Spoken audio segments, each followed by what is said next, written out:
ఇలాంటి గిన్నె ఇంకోటి తెచ్చినా కూడా అయిపోద్ది. ఇంట్లో అమ్మ చేసినట్టు ఉంది, చాలా బాగుంది.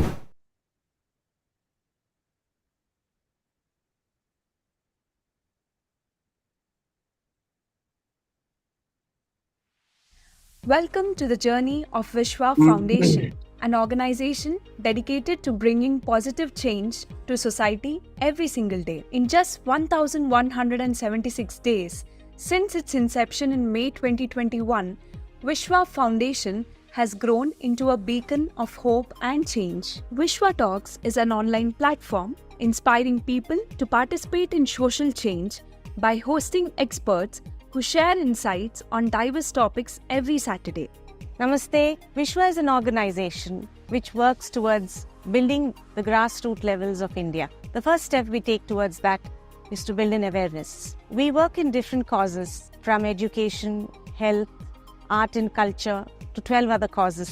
On every Saturday at 11 a.m., we have a talk on these various topics. For example, when it comes to health, India has a rich source of Ayurvedic treatments, alternative medicines like Ayurveda, homeopathy, Siddha, naturopathy. At a time when India is leading in diabetes, heart attacks, cancer, we have preventive medication which can be used. So a lot of talks have come out where people can use household items to prevent some of these or to control some of them. Our grandmothers were a rich source of information. Our parents knew a little lesser than that, and we know a lot lesser than that. And perhaps our children may never get that heritage. Here at Vishwa, we have people who tell us how to use the household items like curry leaves or neem or lemongrass, for what ailments, etc. Similarly, we have talks on art and culture. We would like to have our Indians to be united, be one, be proud of their culture, their heritage. We have a lot of talks where people from various walks of life have come forward and spoken about various buildings, various dance forms, etc. These are two examples I have given. We cover 12 causes like this in our Vishwa Talks. As a first step, we want to bring in awareness among the coming generation. Our audience is across the country and sometimes abroad too. We have a rich interactive session after the talk is given by the expert. It's for any person who watches these talks to decide what they want to believe in, what they don't want to believe in, and if they have any clarifications, they're free to ask questions. After this, we want to build the skills of the people of India. Today, India is on the cusp of moving into one of the top countries of the world. But unfortunately, the skills of our people do not match our aspirations. Here at Vishwa, we started out in a small way. We started with computer training. Fortunately for us, Rotary and some people have donated computers to us. We teach 10th class students, inter students and degree students so that when they go for jobs, they don't get rejected. We teach the basics like Excel, Doc, ChatGPT, how to market. The basics we teach, because most of them cannot afford computers and they have no access to them. And similarly, we have something called celebrations. Celebrations is celebrating your loved ones on their anniversaries, on their birthdays, on their death anniversaries. You could contribute to any of the causes that Vishwa showcases on its platform, vishwa.org. You could, Annadanam for instance. There are a lot of people across the country who, when they go to hospitals, they come up from far off regions and they little money they have, they keep it aside for the treatment of the patient. They sleep on platforms, they hardly eat anything. And we give them food every afternoon on Fridays, and it makes a lot of difference. There are similar such fundraisers. Please feel free to celebrate your loved ones with any of these causes. Vishwa's commitment towards zero waste and the long way to go in achieving the goal begins with our material donation drive. Conducted twice a year during Diwali and Ugadi in Hyderabad, this drive collects clothes, books, toys and other used or semi-used items for the underprivileged. Contributions from over 615 plus families have benefited around 2,800 individuals, providing essential items and support, bringing hope and dignity to them. Through these efforts, we transform the waste of some into the treasure of others, promoting sustainability and community welfare.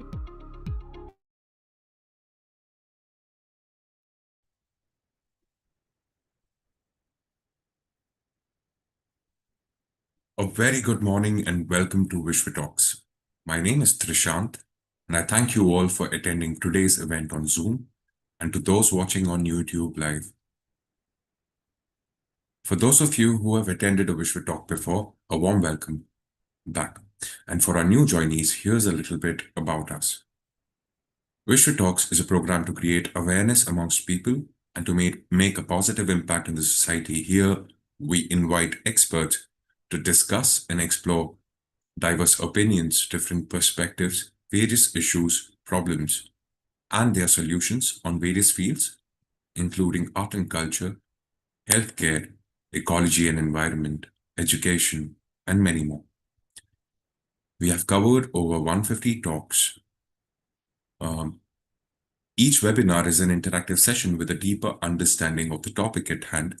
If you miss any part of the session or would like to go through the previous sessions, please visit vishwa.org or visit our Vishwa Talks YouTube channel for a full library of past Vishwa Talks on various interesting topics. We are delighted to welcome a very inspiring speaker today, Ms. Sheetal Parmar.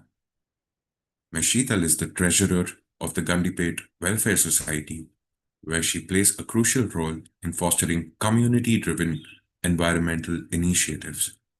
Her journey is one of passion and purpose. With a master's degree in commerce, Ms. Sheetal initially worked in the software industry for 6 years. Her dedication to creating a cleaner, safer environment has led her to organize cleanup drives around the Osman Sakar Lake, where her commitment to nature and community first took root. Along the way, she connected with others who also shared her vision and joined the Gandipet Welfare Society GWS, where she now leads numerous impactful projects. She consistently seeks out new opportunities to grow and expand her expertise, ensuring her impact is both broad and meaningful. As we dive into today's interesting discussion, I would like to inform the audience that our speaker will be taking questions from you after the main talk. So please leave your questions in the chat box or use the raise hand tool in the React section of Zoom, and we will allow you to ask your question in person. I request everyone to turn on your webcam for the interactive part of the webinar. So without further ado, let's welcome Ms. Sheetal Parmar as she shares her inspiring journey and valuable insights into landfill transformation, a growing problem we cannot ignore. Good morning, ma'am. Good morning, Trishant. Thanks a lot. Thanks, Vishwa, for giving me this chance to be here and talk trash. Yes, our topic today is landfills. So literally, we will be talking trash. Namaste, everyone. I'm Sheetal Parmar. I'm an executive member of GWS, an NGO working towards zero waste. Today, we'll be digging into landfills, actually. But I'm very happy to see so many people here joining the session. It's a boring, dry topic, and most of the people I meet really are not bothered about the journey of trash. I'm actually dreaming of a day when I don't have to take these sessions, I don't have to talk trash. Dreaming of a day when our children will see landfills and dump yards only in books and wonder what are these. Actually, how many of you have seen a landfill? When I speak of landfills, I'm talking about not about the dumps that you see on the roadside and your height dumps, but I'm talking about trash that uh, you've visited or doesn't end till the horizon. So I would like to know, it's a poll question, Rakesh, if you can have the poll that has anyone ever been to a landfill?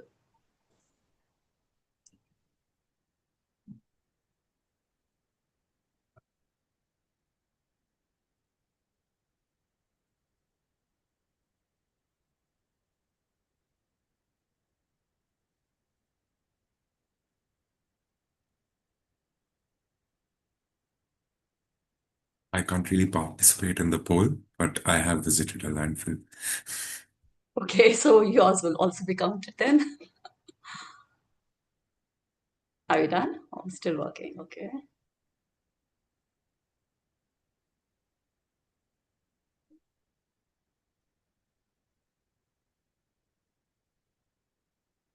I think we have an idea now.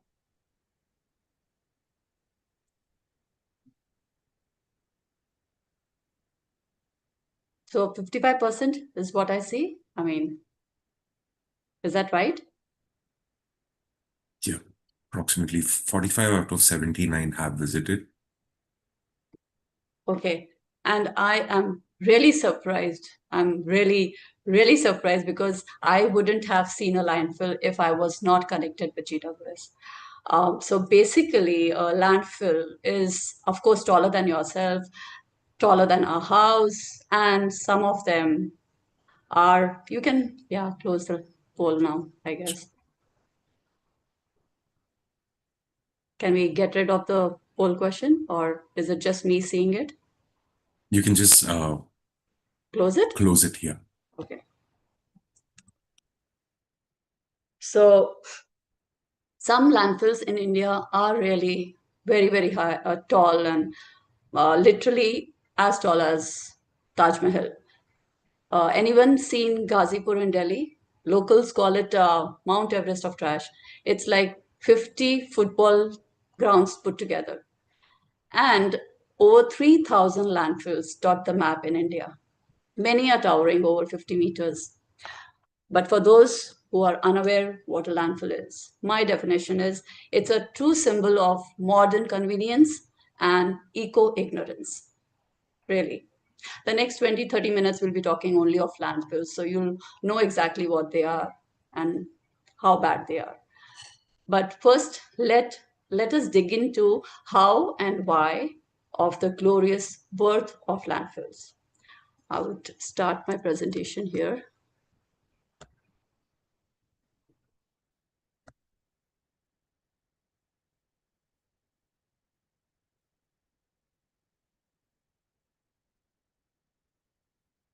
So, yeah, we'll be talking trash most of the time.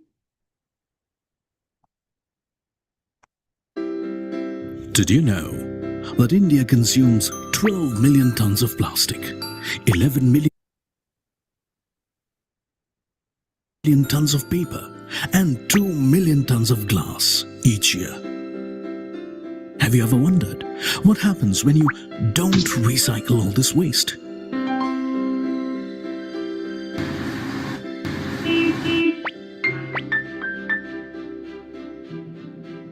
Around 6.7 million tons of recyclable waste is dumped in India's unsanitary landfills, leading to severe air pollution and water table contamination.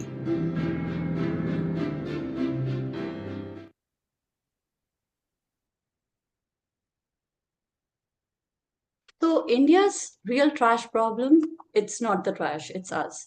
Because waste isn't scary. Our laziness is. Yes, we are 1.4 billion strong. Yes, we generate mountains of trash. But the real mess, we are too chill about it. We don't think before we create waste. We don't segregate it. We don't take responsibility. Only 20% of the waste is sorted. The rest, recyclables, food, electronics, meet for a lifelong reunion in the landfill. And what do? They create Leachet Lagoon, a charming toxic tea brewed from rotting waste and rainwater that poisons the groundwater. Microplastics that reach the surrounding soil, then plants, then into our plates. Methane mist, the signature fragrance of landfill, gently mixing into the atmosphere like a gift to global warming. And then spontaneous fireworks. What's a dump without drama? I don't know about you all, but I used to think people intentionally burn the trash in the landfills. How many of you think the same? But actually, that's not the truth. That's not the truth. Actually, when organic matter decomposes in lack of oxygen, it generates methane. And with all kinds of chemical present in the landfill, any kind of heat triggers the fire to start. That's the reality behind fires in the landfills. Then there is biodiversity. Rats, crows, flies, all the wildlife that really matters, love it here. And the best part, that they last forever, literally. Your great grandchildren will probably be able to visit your old toothpaste tube and say, wow, this belongs to my nana. And of course, not forgetting the bonuses, the pollution and the diseases. So what gave birth to landfills? Basically, our out of sight, out of mind philosophy. This is a picture of Deonar, Mumbai. This is Ghazipur, Delhi, Bangalore, Pirana landfill in Ahmedabad. This is in Pune, Coimbatore, and then there are many more such landfills, 3,000 plus and growing. Actually, they are not even close to the real scientific landfills. They are just giant trash piles that started like a small heap of garbage maybe 60, 70 years ago. And none of them meet pollution control standards at all. Basically, these are called the legacy landfills or unsanitary landfills. Actually, when I was collecting material for this presentation, I found a very horrific video on Instagram. How true it is, I wouldn't know, but you should all see it.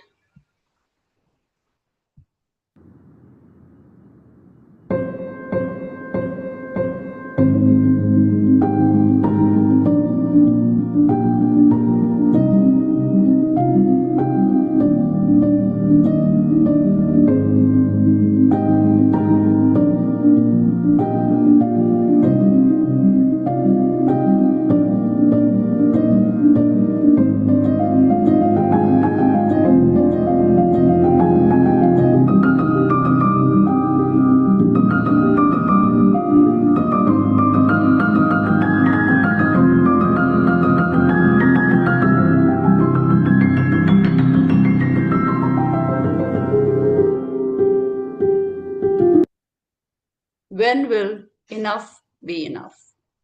It's just not countries like India and Indonesia. Even the most developed nations are struggling to tackle these problems. But one small country quietly cracked the code, and that's Sweden. And let me show you what they did. Decades ago, Sweden had overflowing landfills. Today, they recycle 99% of their waste. Only 1% ends up in landfills. How did they manage this? They did not teleport it to space. They started with something very simple, very basic, waste segregation. They separate waste into different bins everywhere in malls, subways, offices, roadside. Vacuum sucks garbage directly into the processing units. It's like VIP express lane for waste. They follow strict EPR policy, means you can return your old electronics and get a discount on new ones. Kids are taught segregation and composting in kindergarten.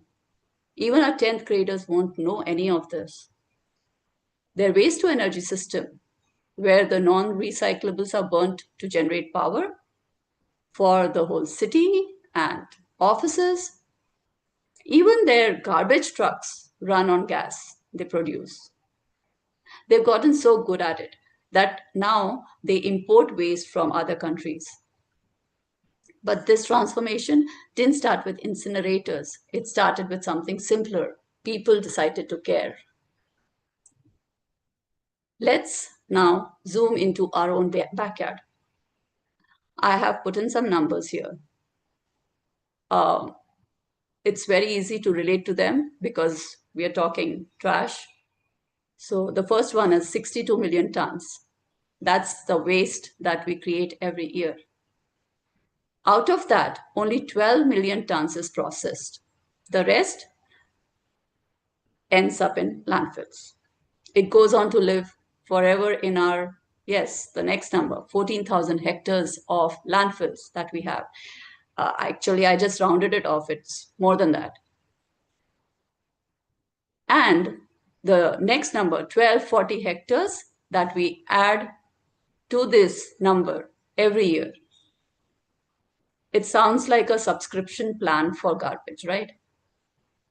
More than 50 to 55% of this waste is organic. That's food waste. That's a crime in itself. Garden waste, leftovers, the stuff that could be easily composted. And 2016.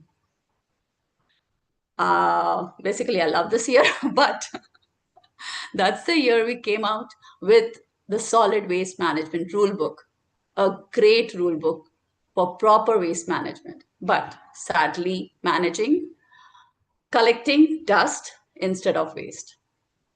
I recommend everyone to go through it at least. So coming back to the topic, how do we transform these landfills? Landfill mining. That's what the expert suggests. Solution for legacy landfills. We dig those, literally, that's landfill mining. Imagine digging your backyard and finding 20-year-old chips packet, a broken flip-flop, half a Barbie. But here we are dealing with mountain of garbage and giant machines, excavators, trommells, like washing machine on steroids. It's like archaeology, only instead of bones, we find plastic bags from 1997. And then we sort the mess. Compostables, recyclables, inert junk, non-recyclables. And end result?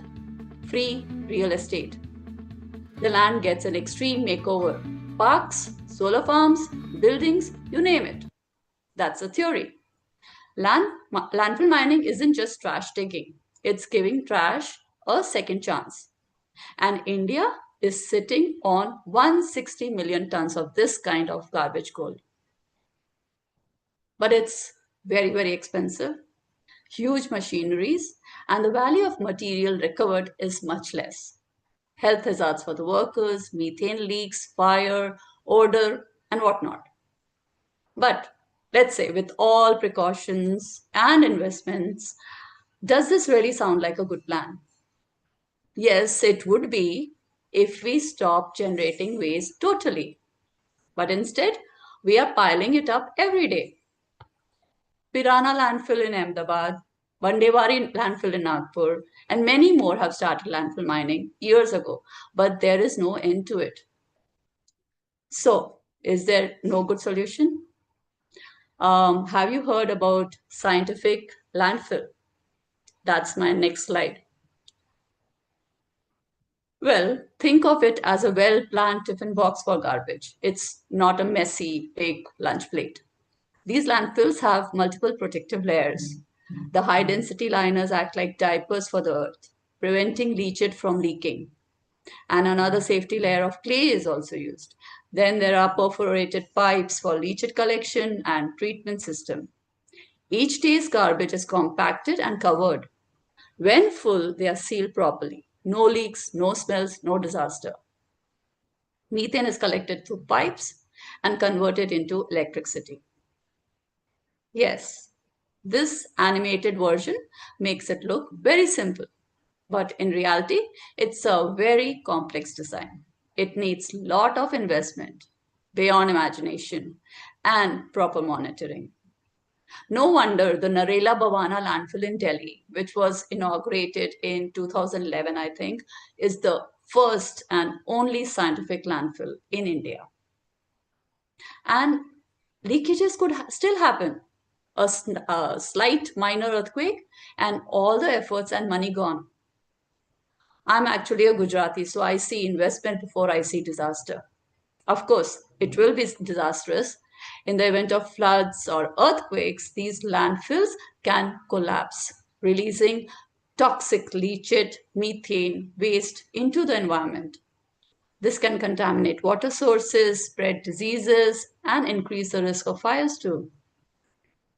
So, do we have any other solution? Here comes my favorite part. Showcasing a robust, decentralized waste management model, successfully implemented, ready to be scaled up. Time to introduce GWS, an NGO transforming dump yards to solid waste management units. These images, same location, different timelines, from a dumping ground to a zero waste unit. And what do? We take up dump yards And with the help of donations, we build the infrastructure, we buy machineries, and needed to transform it into a zero waste unit. No satellites, no space tech, just simple practices and community willpower. This one's from Kunur, before and after, where we teamed up with other NGOs. We process all the waste that comes to us. No waste gets wasted. And what's the recipe? Segregated waste. That's all. Mixed waste is like mixing toothpaste and peanut butter. Once it's mashed together, nothing good comes out. Segregation makes recycling efficient, effective, and clean. And this is the same way, same policy. Sweden followed to reduce their landfill waste to 1%. Indore is also another good example. And in our own small way, we bring Sweden to our neighborhoods. We began 10 years ago with 1 unit. Today we run 6 and 2 more are coming up. We have invested 5 crores in the infrastructure and we spend around 1.5 crore per year in operations, all only possible through donations. But none of this would have worked without segregation at source. That's our bedrock. We have knocked on doors, hosted awareness drives, and taught communities how to sort their waste. A city can't clean itself, only its people can. How many of us care about what happens to our segregated waste once it leaves our door or how it's processed? See, the efforts that we put into waste segregation should not end at our doorsteps. It should be a part of a larger collective effort that guarantees proper recycling and proper disposal. Let me walk through how we process waste at our units. Every house is expected to have 3 bins: green for wet, blue for dry, and red for reject. Wet waste, that is the food leftovers, vegetables, organic stuff, meat, flowers, everything is collected separately in bins and brought to the unit. Then we add coco peat to reduce the moisture. It also helps in aeration and microbial activities. Then this mixture is put in the shredding machine. It's shredded to make the composting faster. We use aerobic composting, no chemicals, just air and moisture, microbes, of course, and time. It takes 30 to 40 days for the compost to be ready. That's it. No rocket science. Just need to maintain the temperature by moving the piles now and then. So if you don't have such facility nearby, try home composting. Wapra home composters are very good. Or go community level with waste composting machines. They are energy efficient. They're not energy efficient, but they're still better than burning the landfills. Because once wet waste reaches the landfill, the real horror story begins. Methane, leachate, flies, all kinds of pollution and diseases. No end to it. Let's move on to the dry waste. Dry waste is our treasure trove. This is our blue basket with all kinds of mixed recyclable waste. Our workers further segregated plastic, cardboard, glass, metal, cartons. They are all separated and bagged. And then after baling it, it's sent to the recyclers. This video shows you how we bale the plastics separately. Everything is baled separately. Imagine if we were not to do this, all this would be ending up in landfills. Other options, your friendly neighborhood ratiwalas, or there are services like Crapbin, Bintex that buy dry waste right from your doorsteps. And then comes the red bin, which is the reject waste, the truly non-recyclable stuff, diapers, sanitary napkins, medical waste. And what do? We incinerate it in a PCB-approved incinerator that runs fuel-free. All that remains is ash, and we use that to make ash bricks. If you don't have access to such facility, hand it over to the municipality. Let it go to the waste to energy plants. This way, only the reject waste reaches the landfills. The damage gets reduced to 1%, just a fraction. This is an actual site of dump yard in Chilkur village near Hyderabad. 3 years ago, this was a green field. It's an art really. Nature takes years to make a forest. And humans, it just took 3 years, total lack of shame. 1,500 tons of mixed waste converted a beautiful green grassland to garbage land.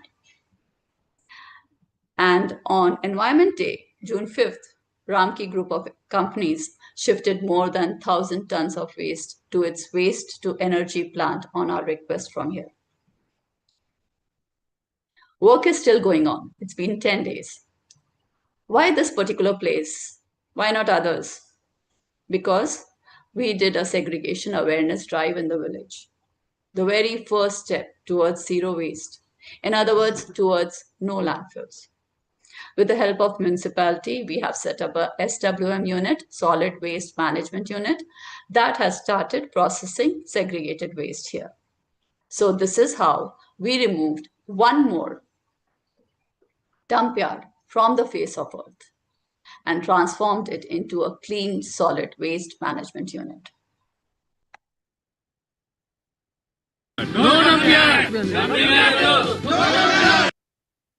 We've ignited a revolution. Now we need warriors, not bystanders. It's time to rise, act, and be the change. Let's see, in comparison, what happens to garbage when it's not segregated.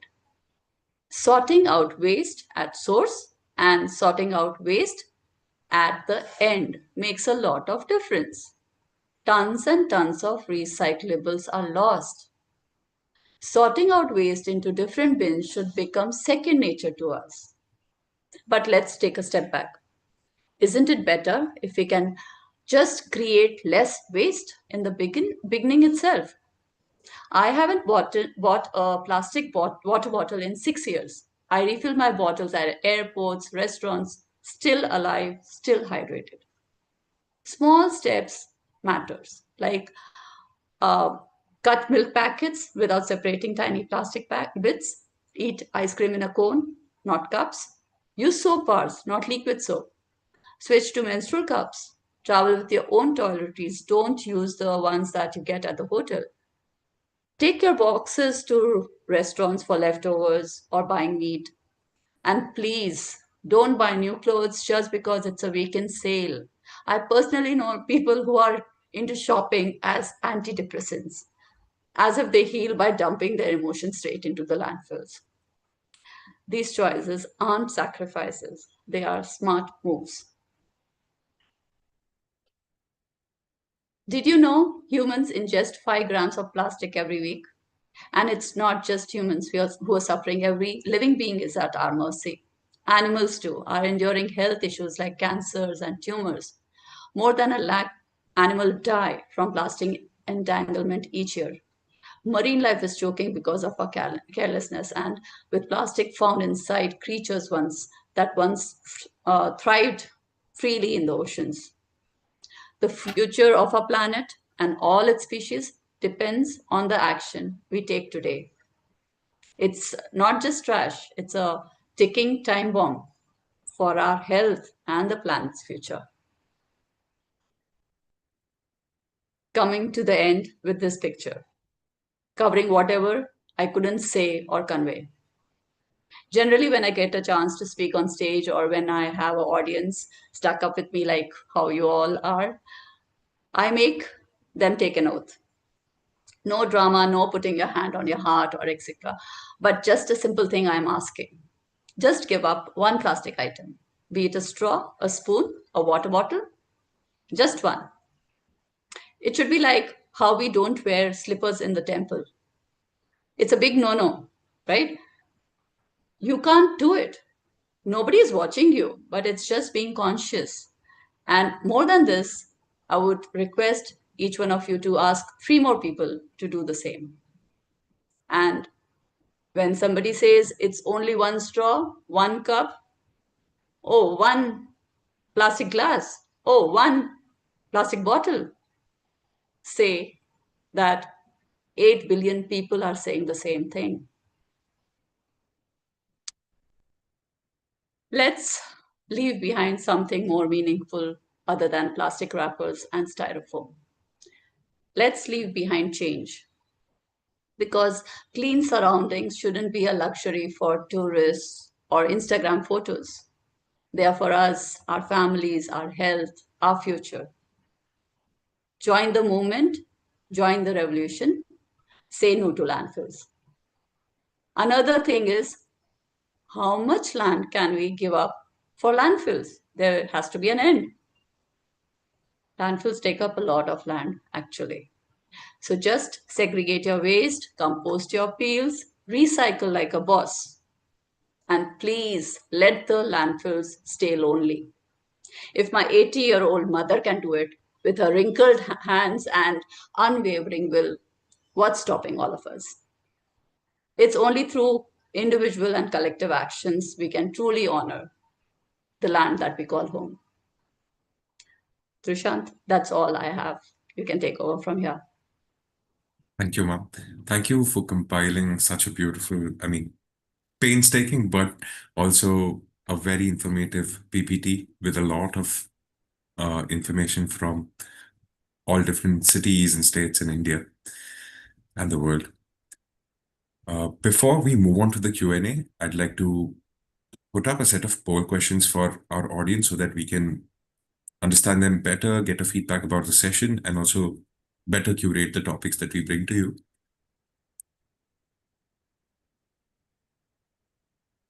I request all the participants to participate in the poll. We'll resume the Q&A within a minute. So the first question is, what should be the top priority when redeveloping a landfill site? Up until now, the options are creating green public spaces, building renewable energy projects, industrial or commercial reuse.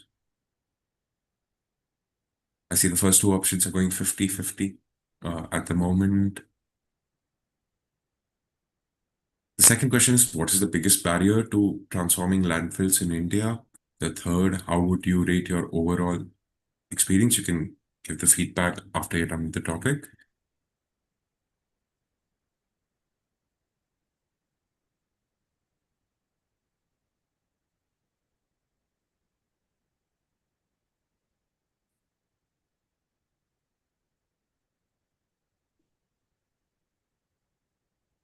I see a lot of people like switching between creating green public spaces and building renewable energy projects. Yeah, both do go hand in hand to manage waste in most of the places, I think.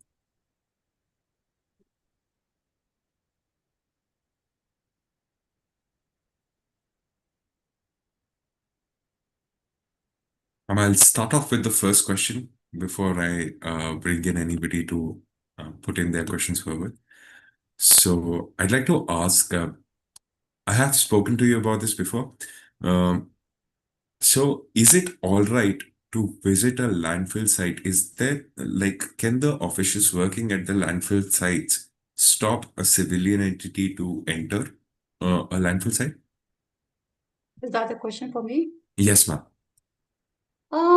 I wouldn't think so, but for your own safety, they have some protocols.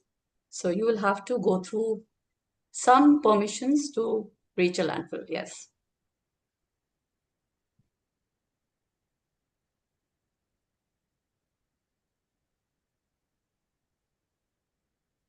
Yeah, the poll questions are done. About 40% people think creating green public spaces is a top priority while redeveloping a land site. 49% people think building renewable energy projects is the way to go.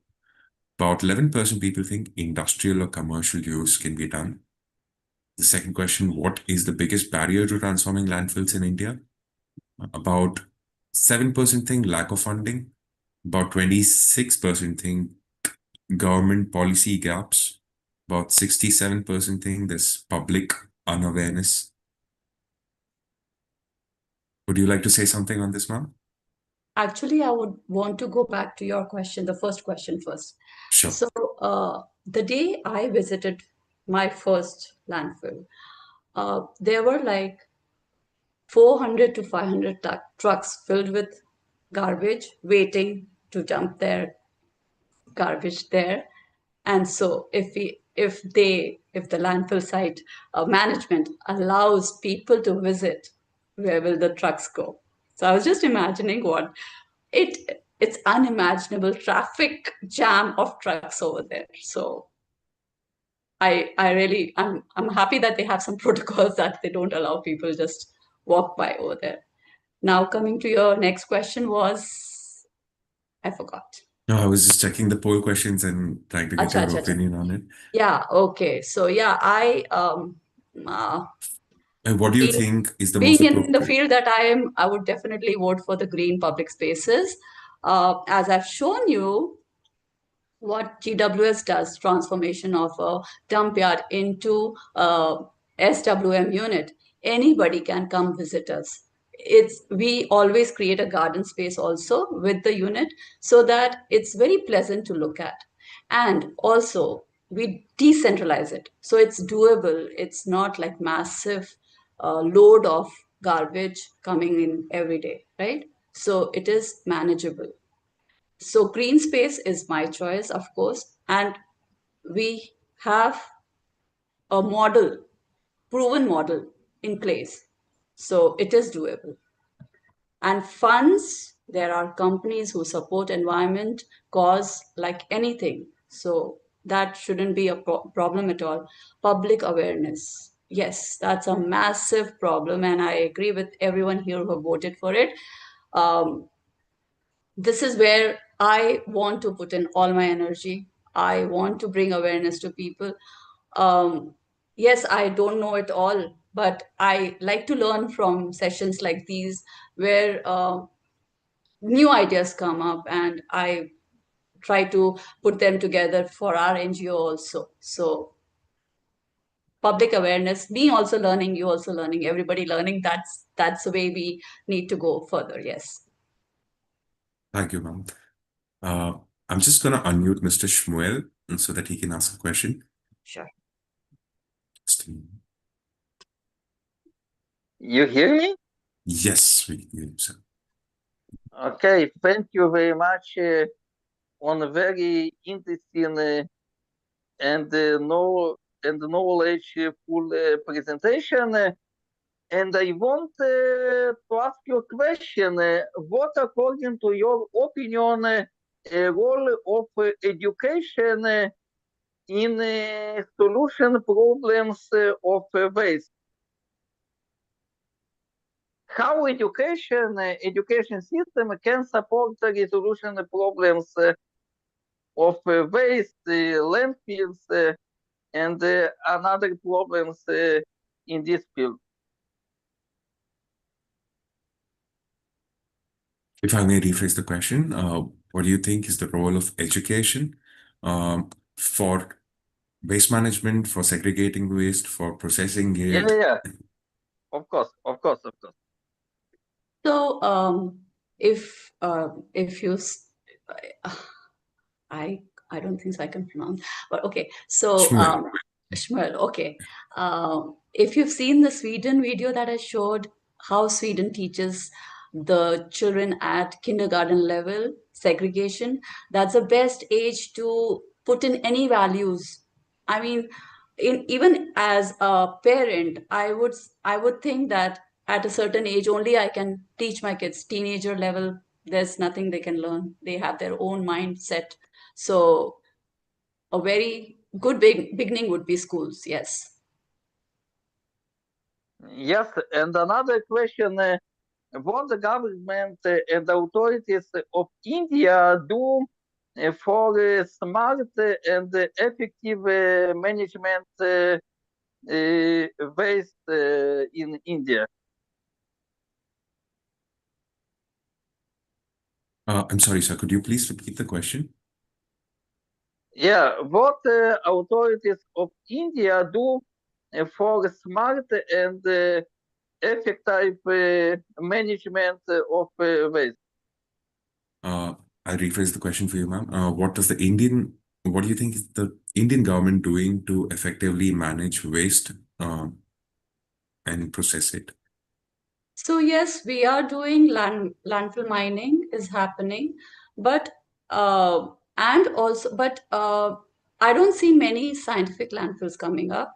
The investment is huge, right? But landfill mining again is a process where when if we stop generating waste, like Indore, they had segregation first in place, and side by side they're doing landfill mining. That situation can work, but you cannot have landfill mining work where you don't have segregation in place. You're just piling every day tons and tons into the landfill. How can anybody work in that? So the government is doing their stuff, but public awareness, we have to put in our efforts. We have to, from our side, also help the government until they are in a situation where they can handle it all.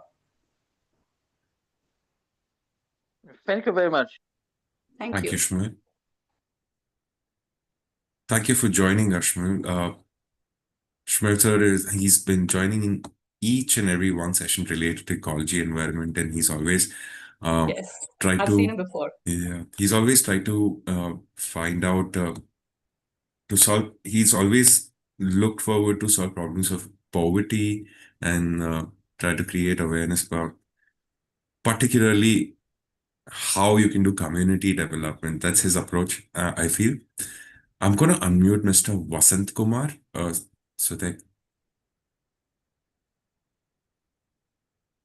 Hello, sir. I prompted you to unmute yourself. Okay, unmuted. Am I Yes. audible? Yes, sir. You. Sheetalji, namaskar. Namaste. I'm from Mysore. I'm an environmentalist. And your wonderful presentation is welcome. Thank you. And it requires to be followed up as much as possible. But most of those things involve a lot of money and lot of manpower also. And as Mr. Shumal said, we will have to create awareness. I have a few suggestions. I don't know how you take it.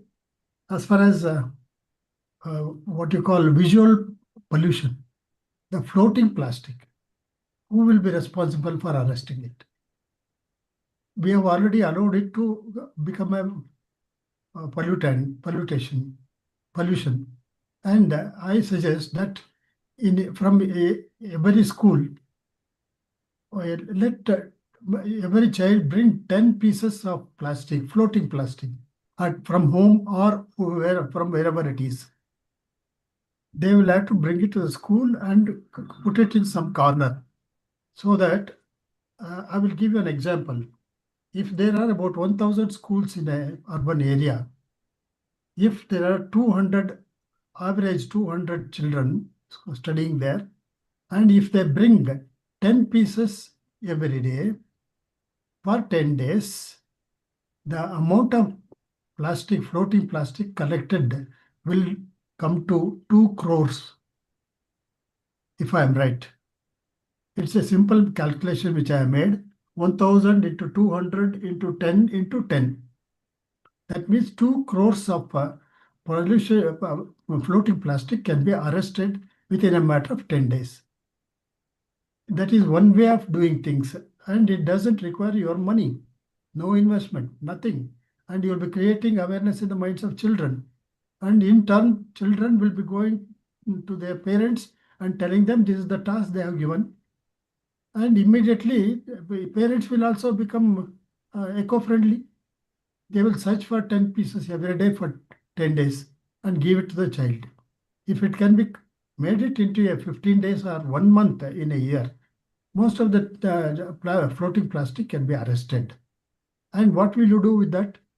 Immediately after 10 days, The headmaster may call the municipal authorities or corporation people or environmental engineers, please come and take this, or the commissioner himself. This is what our children have done. They are aware of the plastic pollution and we have made them collect, please take this. And what will the corporation do? In turn, they will have to give it to the concerned road making engineers. Let it be a plastic coated tar, bitumen, cement and sand. This can be a very good combination for plastic road laying. It has already been done in many places and it can be continued. It should not be given a blank look.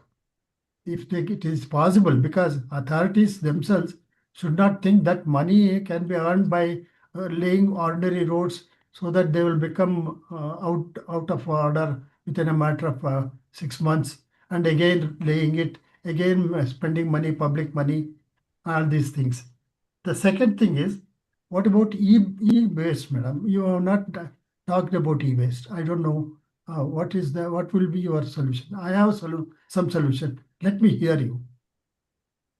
Okay, so we have recyclers for e-waste also. It comes in dry waste category when we collect waste from. So we have startups connected with us who collect the e-waste from us. And there are many companies like you can directly contact, like as a household also, you can call them and they come home and pick up your e-waste too. So, and it's a big growing business. There's a lot of the metals that rare metals that Rare we find earth. in e-waste. Yes, so it's we are saving that, we are saving precious metals. So I think I can add a point here. Each and every municipality office that is there in Yes, our yes. area, say ward number 1, ward number 2, ward number 3, so those will have a special section which is the e-waste section, and you can actually go and ask them to collect e-waste. If you have it in bulk, if you have it in smaller quantities, you can actually go there and give it to them, and they process it forward with the help of their other bodies. The I mean, technology, there yes, is a lot of technology involved in that. It's not that easy to segregate rare earth true. from this plastic coated parts of the computer, motherboard, etc. So after you have taken rare earth, still there is something left. That is, most of it is plastic again. They are together in that. So what you give it to me later, and I will convert it into something useful. That is my suggestion. How will I do it? I take your waste, e-waste, pound it into bits and pieces, and mix it with cement, jelly, sand, and prepare them into bricks. Sun dry them and construct walls that are easily not load-bearing walls. So just partitions and all. That is one point. And they can be sun-dried, and there's no question of any other. You can tie up with brick makers, mix that much of quantity, and then you can just convert them into bricks. Second thing about that also, what you do is take the hollow blocks. You know those hollow blocks for construction purpose, wall construction purpose. Fill whatever quantity you can, the bits and pieces of e-waste, which are deadly, which are toxifying the water bodies, etc., and seal them, construct walls. So long as that building is there, you will continue to arrest that much of e-waste. So this is what I wanted to suggest. Thank you, Vishwa. Good luck. Thank you, sir. Prashant, good Thank luck. you for your suggestion, sir. Okay, bye. God bless.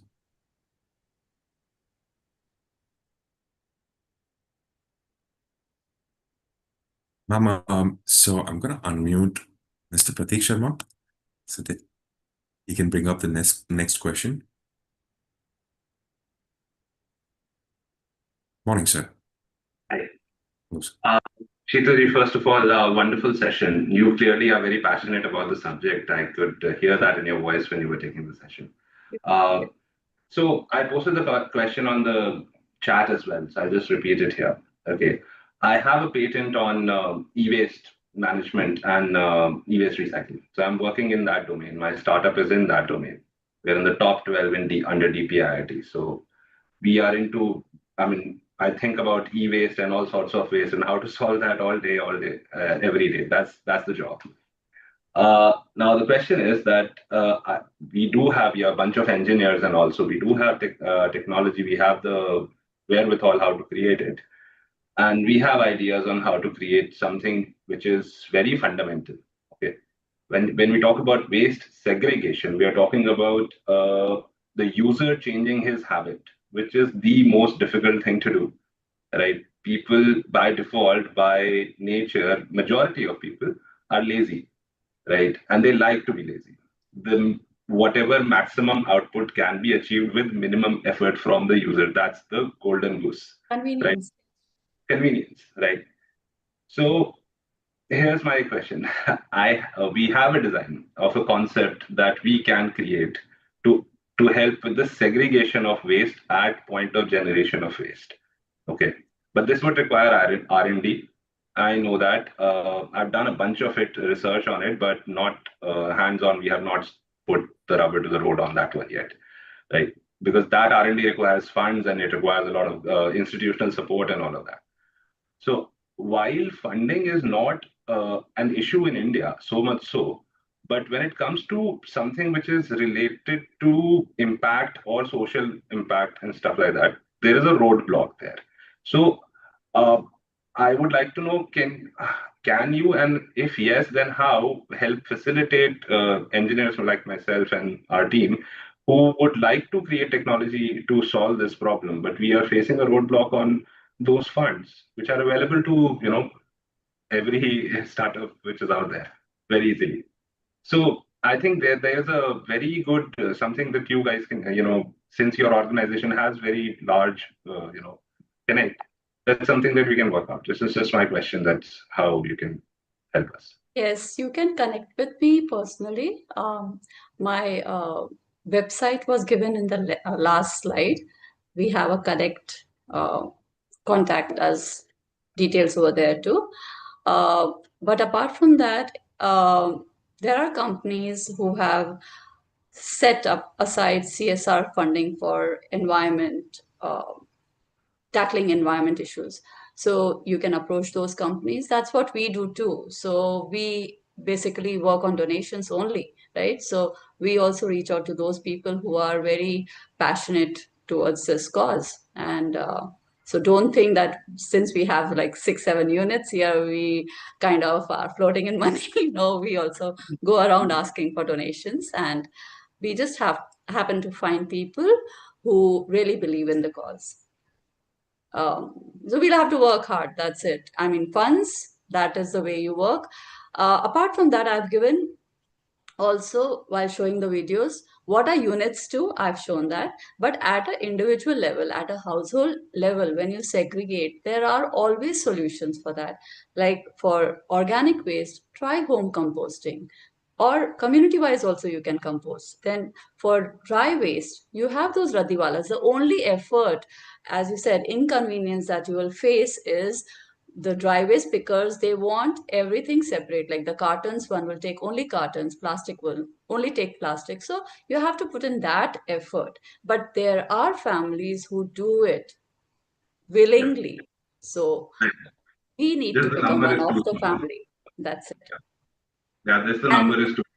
yeah, the number is less. We have to spread awareness and bring that number higher. That's it. Yeah, I like Vasant Kumarji's point as well. He is very he clearly has very good ideas on this subject. So The yeah, school one, yeah, I loved, and I'm going to use that. Yes. thank you. Great session. Thank you so much. Thank you. Thank you, Pratik, sir, for joining in. Yeah, I too believe that we've got to teach kids that waste is not really waste. And we Until you can, waste it. no, waste is not really waste. Yeah. And we can And do a the lot sentence with goes it on until you waste it. until you waste. Oh, yeah, wow. And we can do so much with it. We can generate so much power, electricity. We can beautify spaces if we are mindful about how we process them. Yes. Before I move on to the next question or unmute Mr. Naveen Kumar. I'm just going to give a brief or a few details about the upcoming session so that I can close this session officially, and then we can resume the Q&A. I see about 130 people in the session right now, and I just like them to register for the next session. Just a moment. We have Dr. Yashoda Thakur. She's the author, PhD chair, Department of Kuchipudi, University of Silicon Andhra. She's going to be talking about tracing bhava through movement, the subtle feminine in the Nritta Ratnavali. Forgive me for any mistakes in my pronunciation. Post that, this session is on 21st June. The next session after that is by Chaitanya Sridhar. She is the founder of All About Nature of Elephants, AANE. She's also written a very good book. The title of the session is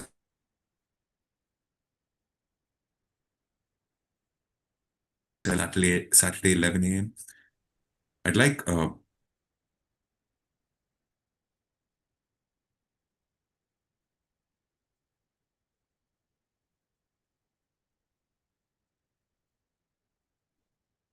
Did Prashant just leave?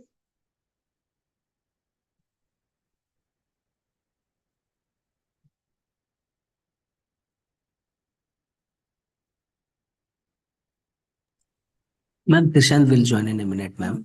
Okay.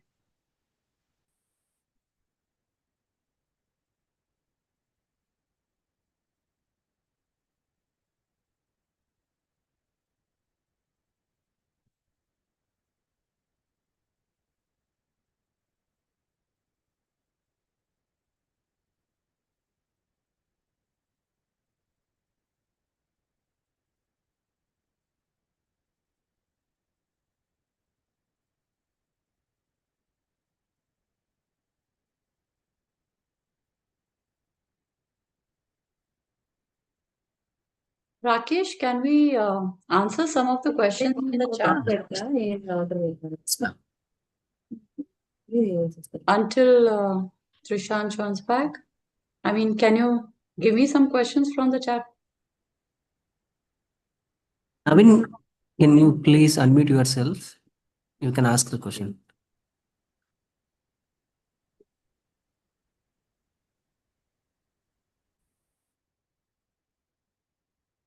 Naveen, you need to unmute yourself. Naveen, we cannot hear you. You have to unmute yourself. Yeah. Good morning, ma'am. Good morning. Happy to attend this presentation. Very happy in that India I'm there. I have small thing about we are in most of the packed food materials. I'm audible, na? Yeah, you are. Yes. We are purchasing all the good and packed material from supermarket. Just now I had peanut candy. This is a cover. Very tasty, that food materials. But after that, they are having some barcode. You'll see that barcode for billing and everything. After I finishing that food material, shall I give to that same supermarket? They will get back that packed materials? No. We don't have that policy, right? Yeah. They have to first. They will give some law for. They will return back that same material. They will do some collection. Then easily will get. We don't know to throw outside. All the people are educated. They will get from supermarket everything. For billing only we are using barcode. Same barcode we use for return back that same cover. They will do some good way to segregate. They will management very easily because of all the good thing, all the materials and supermarket, all the privatization only. They will make for only money, not for other people or health and environmental health.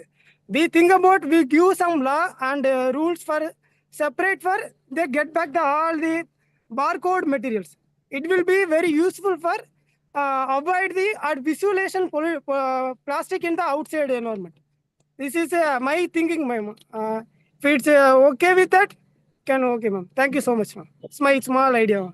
Yeah, I'm not a policy maker, but if you read through the 2016 rule book of solid waste management, there is stated about producer responsibility also, right? So producers, whoever is producer of anything, they need to take responsibility for the returns of the leftovers. So Yes, it's ma'am. mentioned. If you have some chance to make some policy holder some meeting, just to put the message also, ma'am. Thank you so much, ma'am. I'm not that great. Thank you, ma'am. Thank you. Thank you. Thank you, but a very good thought, yes. Yes, ma'am. Thank you, ma'am. Thank you, Naveen sir. Uh, Apologies, my Zoom just crashed in between, so I just had to skip. Um, so I've lost the chat. I'm just going to unmute Mr. Sagar so that he can ask the next question.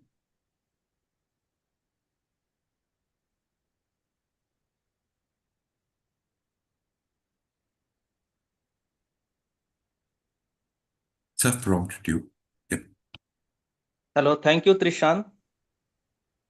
Ma'am, my question is like the government, even at the local levels, are banning single-use plastics.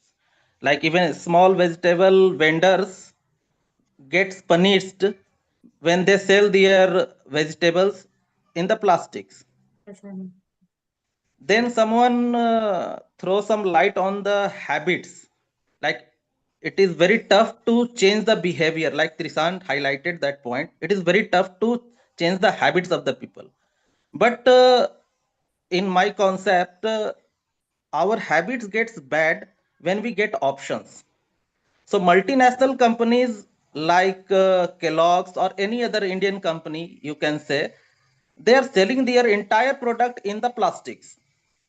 So government of India or the state governments being the most powerful and authoritative power, regulatory bodies, why they are not putting a ban on these companies so that they cannot sell their products in the plastics. We can put the ban to this menace at the source only. Is there any policy that which are regulating these companies, or if not, then what as a government, civil, not government, non-governmental organizations like you and many of like you are doing or advocating to the government so that these companies are getting banned? Like in the earlier days, we my grandfathers, not grandfathers, forefathers, they used to carry water in the steel vessels or the earthen materials, and they keep reusing those things. But after that, we got plastic bottles like the one in which is in my hand, and many of the things entirely made of plastics. So why government is not putting an end to those companies, like you cannot sell your products in the plastics? So please throw some light on the regulatory policies of India on this matter, and what we are doing, how can we contribute towards the advocacy panel, or so that we can be in mass in number, so that government gets some pressure from us and start making policy if there are no any existing policies are there. Please throw some light, ma'am. I hope you got the Yes, question. I do have. I don't have all the answers for you, but yes, as we think, I am sure the government is also thinking of the same thing. But do we have a alternate for plastic in terms of cost? Do we have one? I've seen plates, and yes, so steel glasses would be a good choice. But would you rather drink sugarcane juice in a steel glass from a vendor, or would you take a plastic glass? You would definitely think, oh, I'm not going to use a reused, used steel glass. I will take a fresh plastic glass. That's what 99% of us think. Solution is you take your own glass in your car, in your vehicle, everywhere. You want to drink sugarcane juice, right? So that's the solution. You have to stop yourself. We don't have anything that can alternate for plastic as of now. Startups are coming up, and yes, we can expect the government to have some policies for as subsidies for these companies that come up with alternates, because they're not cheap, so only the government can help them with subsidies. But when we do it from our side, the demand is less, or we are not using what they supply, they will have to look for alternate business. Carry your own bags. Don't use the plastic bags the vendors give you. Right? I don't know if this answered your full query, but did I leave Partially out answered, something? ma'am. I know, I do agree with your point. Like behavioral change start with us only, uh, but the behavior gets bad once we got the options. And for the last 30-40 years, government Take out the encouraged. option from your mind. Just shove the option out of your mind. Just Like when because you go, when you buy things, you can go to a local shop rather than going to a supermarket. But supermarkets also these days, they have options. They pre-packed stuff also, and then unpacked stuff. So you can choose the unpacked stuff, get your own bags and put them in. So yeah, but then there are plastics. Like there are shops that have no bags. Uh, what do you call stuff, so you take your own containers and you buy from there. But that's a little too much to ask if it's not very close by. These shops are not everywhere, so you have to buy some things. You have to buy like your rice and dal and all that. Yes, it'll come in plastic, but recycle them. Those are all high grade plastic, so it can be recycled. Don't just mix it with wet waste and throw it. So these habits, there are certain things we cannot avoid. We cannot. Matlab, it'll take ages to go back to our grandparents or great grandparents' age, where the plastic was not, burdening us so much. Yes. So, Uh, and to add in I don't I'd like think so to we'll ever go back to that stage. Yeah. I'd like to add in a point. So I live in Gujarat in Vadodara, and I've legit seen the government trying to ban plastic sale or resale at least 2 or 3 times, and I've seen massive public protests that are stopping the ban. So it's really sad that way. Like, I mean, we have to start from scratch. We have to start from the education system, is what I think.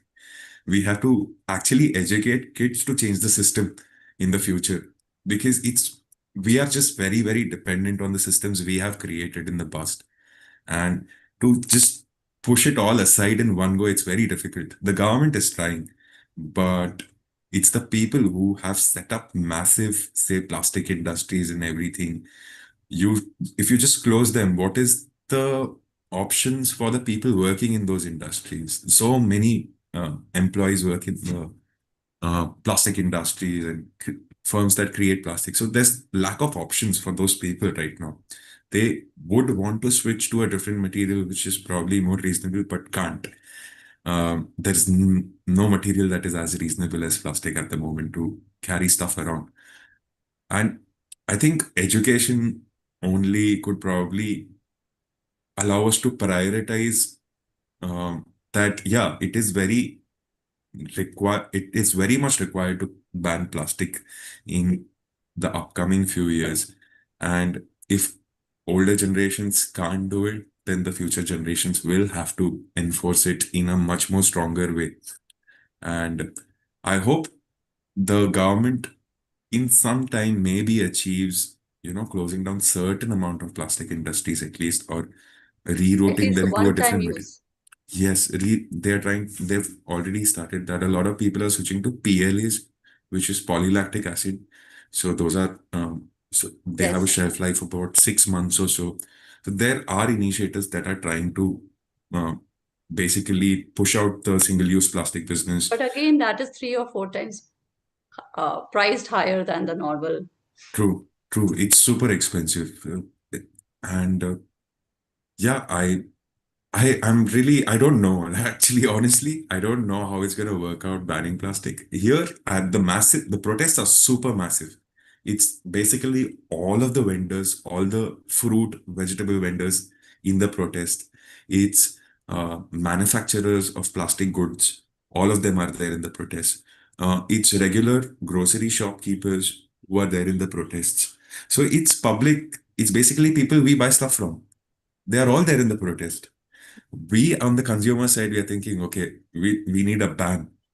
So On why the don't same, we create the ban for ourselves? true, We don't buy it, and that's the end. I mean, that what would Yeah, be the can also they? best approach. that is what Trishant is saying. Education is the only tool that we are having right now, We can so that leverage we it, can yeah. educate. Yes. But thank you, Trishant, for understanding my perspective, and thank you, Parma ma'am, and all the teams that have been working effortlessly towards organizing this webinar. And I would like to be part of such a webinar in the future also. Thank you so Thank much, sir. you, everyone. Thank you for joining us. Uh, I'm gonna unmute Mr. Soman Chakraborty. Sir, I've prompted you to unmute yourself kindly. Hello. Hi, Trishan. Thank you very much. And Sheetal Madam, it is a really great conversation that is going on. Uh, my perspective to what Sagar was telling is that, see, science is a very good thing until unless we utilize it properly. So it is up to us that how we are handling it. Plastic is a very important and very useful finding from science. We cannot directly say no to that. We have to live with it. We have to be smart how to utilize it, how to recycle it. That's what the basic thing that was coming out of this discussion, and that education can be given from the ground level. And I'm seeing that schools, at least in my kids school, they are very particular about giving this kind of education. And whenever we used to, my parents sometimes used to throw a wrapper or something, my kid used to pick it up saying that no, we should not do that. So that culture we have seen in the school level, it is coming up. That is very important. uh, One thing, my observation that when I was working on our solution, which is recycling plastic to hydrocarbon fuels, so while doing that, when we are talking to municipalities, they are claiming that we are not getting the segregated plastic, even though we have circulated the segregated bins to households. They are not giving us the segregated plastics. When I talk to the household level, they are saying that okay, we were giving it, and then the kachra wala used to mix it up because there is no solution to that. Ultimately, when it goes to the dump site, there is no solution. Then why should we do that effort again?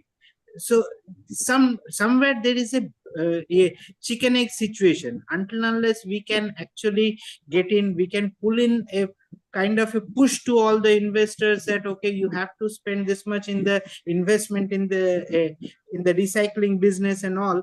So if that kind of policy comes in, if we can send that message to the upper level, then maybe we can see some good investment coming in this area. Then we can think about setting up and putting up the municipalities to do the recycling business, and then we can push for the recycling thing. So that's the idea that I am facing, or I want to convey.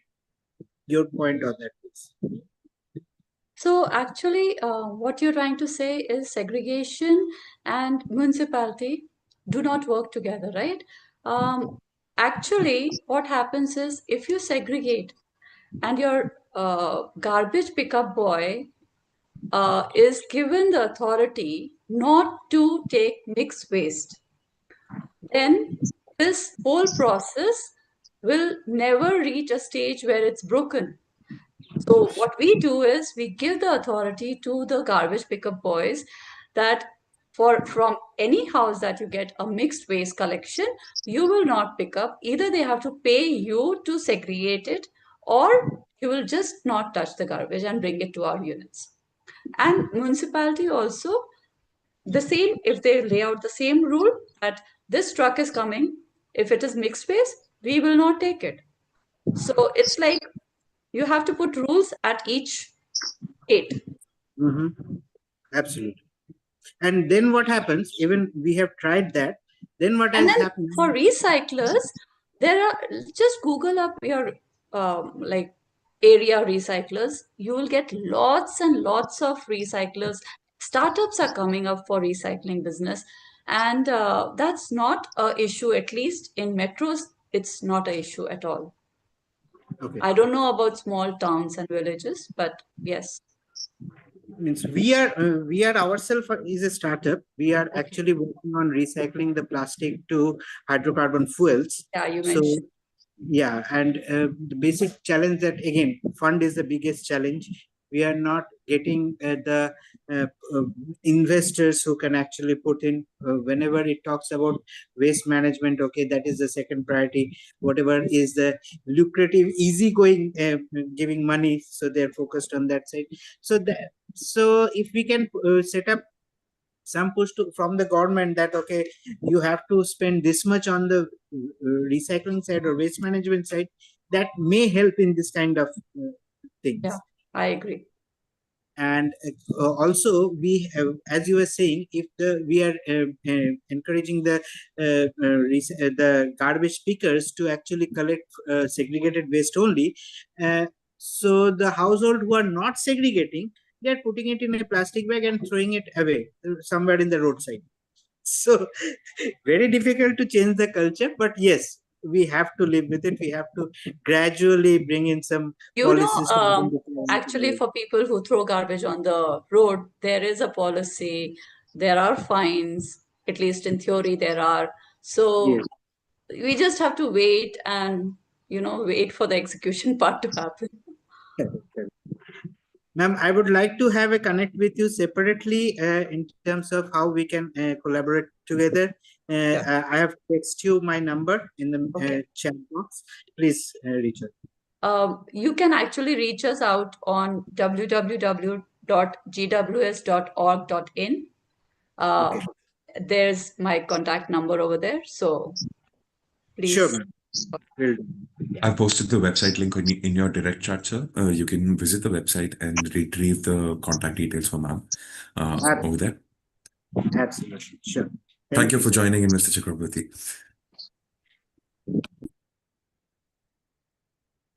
Moving on to the next one now. I'm going to unmute Mr. Abhishek.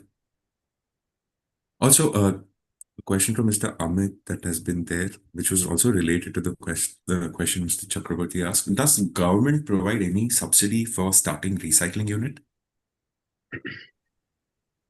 We never asked the government. The only thing that we took from the government was the dump yard.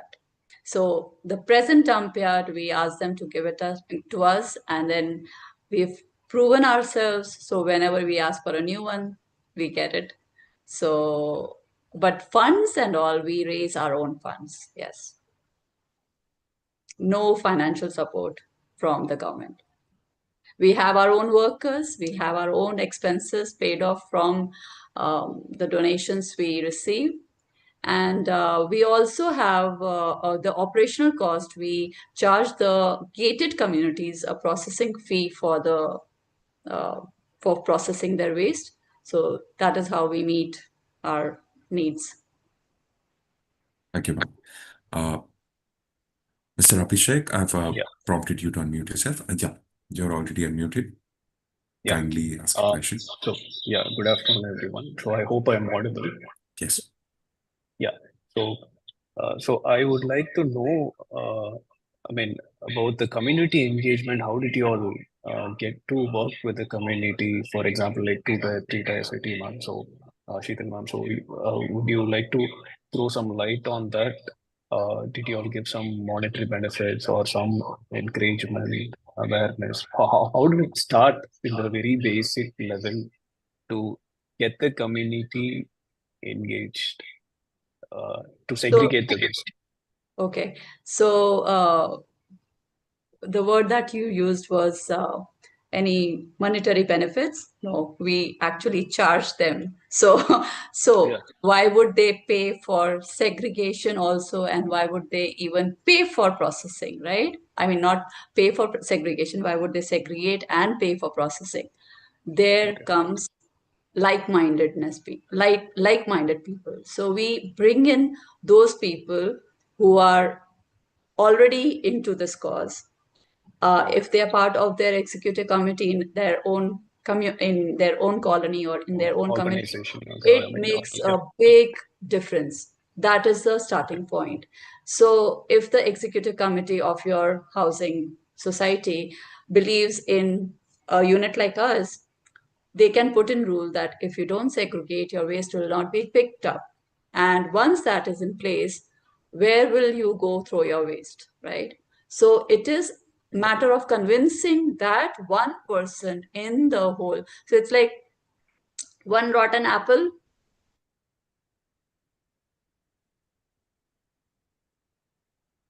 I think we've lost audio from outside. Just reconfirm with her.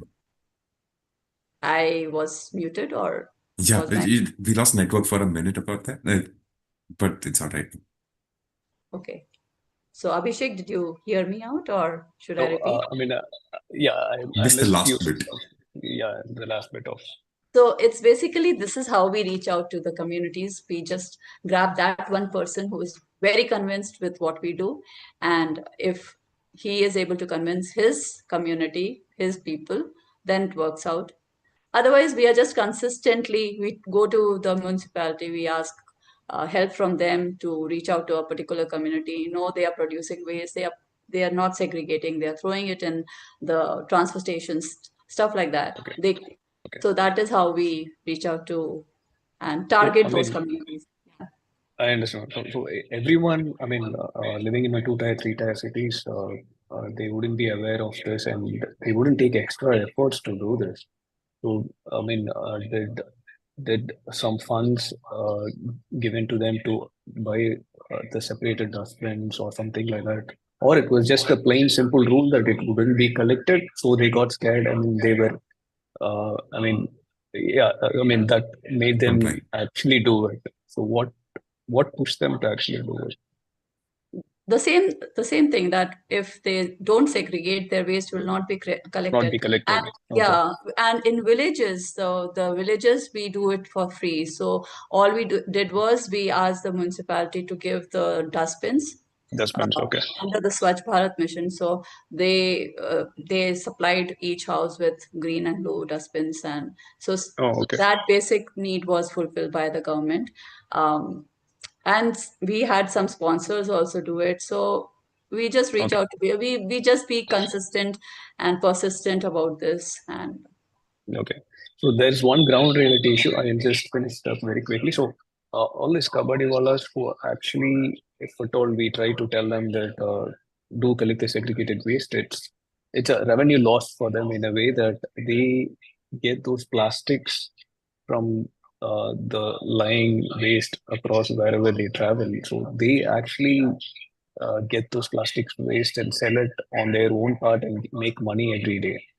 So they are very concerned about segregation of waste. For them, it is a revenue loss in their side. So it's the ground reality. so what you're talking about, the Radhiwalas, is what I talked about. The Radhiwalas are the shopkeepers. What you're talking about, the rag pickers. The rag pickers, yeah, great.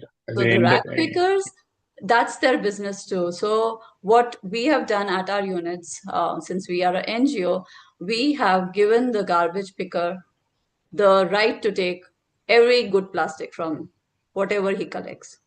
So basically, that's why we are like charging the upper middle class people to pay for all this, for the processing, so that these rag pickers are not taken away from their livelihood. I mean, their livelihood is not taken away from the rag pickers. So yeah, we don't hit them also. But the Raddiwalas will definitely be very happy when they receive the segregated waste. The shops. Yeah, correct. So yeah, that is true. So we Fine, ma'am. Thanks. partner with the rag pickers also, basically. Okay. So this particular point was actually the community. I mean, the corporation garbage pickers who comes in the EV vehicles, right? So those people are the ones who are reluctant to do this, since for them this plastic is also another revenue point. Revenue, yes. Yeah. So probably, as you said, we should leave those plastics for them so that it keeps as a revenue for They've them, and lived then on it for ages. Their great yeah. grandparents would be doing that, so can't take it away from them. Okay, fine. So we need to be particular about other segregated waste that is collected, right? Yes. Other than that. Yes. Fine, ma'am. Thanks for taking your time. It was a very wonderful session. Yeah. Thank you. Thank you, Mr. Abhishek, for joining in.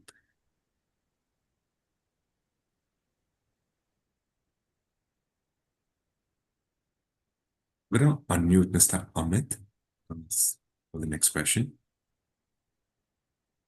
I prompted you to unmute yourself, sir. Hey, thanks, Rakesh. Hi, Sheetal. Good afternoon. It's great that I'm seeing you live because I heard about your work earlier, being associated with Vishwa for the Zero Waste Mission. I have a simple question, working in the same stream. What's stopping from decentralized composting in metropolitan cities of India? What's stopping it? Yeah, I what's don't know. stopping from decentralized composting? I mean, according to you. We are in a metro, you and me, and we are doing it in Hyderabad. What's stopping people to copy us? I don't know. We've proven ourselves. We have sustainable 6 units, one in Kunur, seventh one just coming up, eighth one in process. People should follow us. I mean, it's like, come take guidance and start in your own area. It's not that difficult. Okay. So, Sheetal, yeah. what I meant was, I've seen countries like US, New York, and cities where they made food composting part of their journey. I mean, it's mandatory, right? And I've also seen the setups. Like if you see New York today, it's completely composting food waste, and they're actually taking it to a different spot. They're making manure out of it, and they're taking it back to the farmer. So I think there's a system that's already evolved. So do you think somewhere down the line, such things should also evolve in countries like us, where we're also expanding in cities? So I understand what the work that we're doing. I mean, at the very ground level, the food waste, especially the organic waste.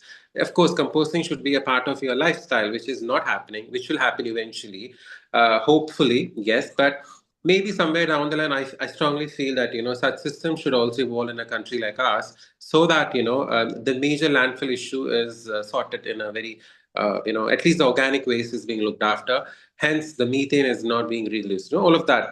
What do you have to say? What's your opinion? Yeah, my whole topic today was about that only, how we can avoid the unsegregated waste reaching the landfill. And if that unsegregated waste has organic waste in it, that's a crime in itself that we are doing. So I know home composters will tell me that it's not easy to home compost, but I have been to workshops where they have very good home composting machines, and I mean, it's not very expensive also. The Vapra one that I suggested, they're really good ones. They don't even consume too much of space. So for a small family, I mean, posting is one of the best way of, saving the landfill from a big amount of 50% of our waste is organic waste. So we would reduce it in one go to 50%. Then comes make some money, sell it to the radiwalas who come to your doorsteps. There are companies who won't even bother asking you to go to them. They come to your doorsteps and buy your dry waste. So those are the things that we can do at individual level.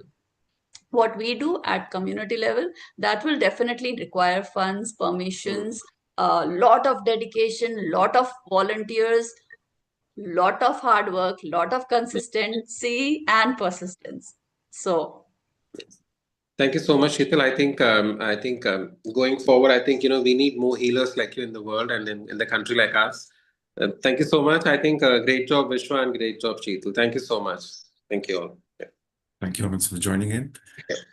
I might like to highlight my experiences of visiting a landfill site. I think the real problem with um, what actually waste is the corruption in the systems that we have. So the government systems, I would like to highlight. There's very few non-government entities who are actually managing to gather money and do what you do, like process waste and get it segregated. Here in my town, it's been very difficult to even enter the landfill site. A lot of the private entities who play the role of creating the landfill and giving in trucks for collection and all of these. A lot of them are super, super corrupted. It's all about money at the end of the day for them. Like, I mean, if they get a tender to put in 40 trucks, they'll just put in 10 and the rest of the money just evaporates. And I'm not I'm sorry. hearing all that.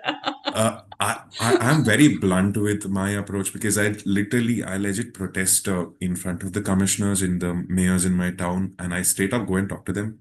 And many a times they would avoid to, wanting to talk to me because I have to be very blunt because it's sad, the smell around that whole area. I've gone through the guidelines for the landfill management or solid waste management set up by the GPCB, Gujarat Pollution Control Board.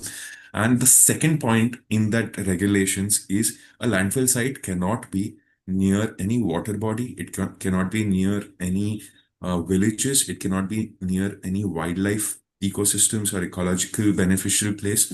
It cannot be near any religious sites like temples, churches, masjid, or anything like that. And this particular landfill that I visited or was denied entry into basically breaks all of these laws. It's there around a temple, it's there around a village, there's wildlife around it. The landfill is seeping into a water body, like a tributary of a river. So I think the main waste is the corruption that is there in the systems, and that has to be chucked out first or recycled or whatever, right? But that is really, really important.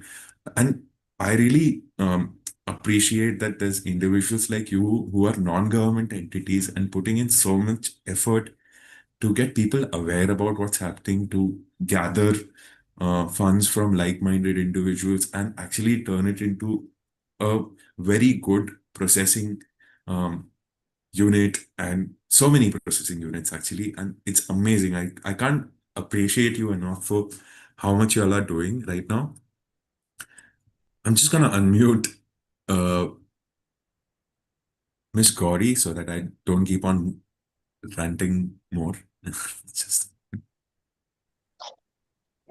Hello, yes. Hello, ma'am. am I audible? Yes, sure. Okay, good afternoon, both of you and everyone else present here. A very nice cause that you are working upon. It's very nice. Anyway, I was not much aware because I joined very late. Now since the topic about plastic came, just I wanted to share something about what I don't know whether it is connected to the topic or not, but if you allow me to speak on that, even if it is not connected, I would be very happy. Can I say? Please go ahead. Yeah, it was some time back, maybe 6 to 8 years back. See, my mom was 88 at that time. What she used to do with plastic, I have some photographs. Could I? Is it possible for me to share? How do I share that? Ma'am, you'd have to send it in the chat box as an Chat box. attachment. Yes. It'll Achha, be I will difficult try to that. share screen through a mobile phone. And I think I you've will joined in try from a that. mobile. Yeah, I have joined from a mobile only. But I don't know. Anyway, I will try that. What she used to do, she used to collect all the plastics. That time, the plastics were very thin. All the grocery shops also used to give very, very thin plastics. She used to collect a lot of plastics. She used to ask the neighbors and everybody else to get the plastics. She used to wash them, dry them, and then cut them into thin, long ropes. She used to make that ropes out of that, and she used to make beautiful articles out of that, like mats, sitting mats, and some asanas. and some bags, pants. So I just wanted to share that only. How plastics, she at that age, till the age of 92, she did that. That was her pastime. She had no other pastime. So she used to collect the plastics, and that was a wonderful idea. Now I realize why I tried different ways to bring that to the limelight, but I could not do. But since I got this topic here, I thought I can share my views. And my mom, she was doing a great job. I feel plastics, and not a single plastic was thrown into the dustbin. All the plastics were used, colorful plastics and everything. So if you allow me, and if I can try and see, I will send it to the. Can you please tell me from the photos? I will send to the. Sure, ma'am. We can share it in the chat box. We'll just preview it on our, we'll share it on our screen shortly. Okay. Thank you so much, ma'am, for sharing your experience and views. And it's More super, things made out of plastic. Thank you. Thank you for giving thank you, this ma'am. opportunity. It's super commendable what your mother has done. And There are a I lot of, I really appreciate her mom also, but there are a lot of self-help groups that do this as a business. So um, that's where the recycler comes in the picture. just a moment, ma'am. You're on mute. Yeah. Yeah, that is what she used to do, recycle them. Like after getting those plastics, she used to wash and clean, and then used to make all the things. I am Lot sure. of commitment, yes. Yeah, at that age, 88, she was 88. At that age, she started doing, and wherever she used to go, also. I am in Hyderabad. She used to whenever she used to come to Hyderabad, there also she used to ask the people to get the give the plastics from their home, and then uh, she used to make with crochet and with knitting needles. With that, she used to make. I have kept those. She is no more. She passed away in 2021. I have kept those things with me, but they are not very finely. The finishing is not so fine, but still, the plastics were being used for a good cause. That is what I feel, and I don't know whether you like it or not. But that was what I wanted to share. Thank you very much. Thank you very Thank you so much. much, ma'am. Ma'am, I'm going to quickly unmute Mayur Shah.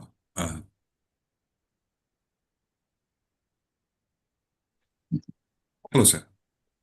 Yeah. Hi, Trishant. Hi, sir. And yeah, hi, Chetan. Hi, Uh, Mayur. yeah, I am from Vadodara, Gujarat, and I do have my own company that is Green Trading, which deals with the sustainability solutions, and we deal with the total innovative solutions. We categorize in this category too. Uh, it's a very simple question. There is less involvement of technology in today. Usage of technology is very minimal in managing the waste management's complete cycle.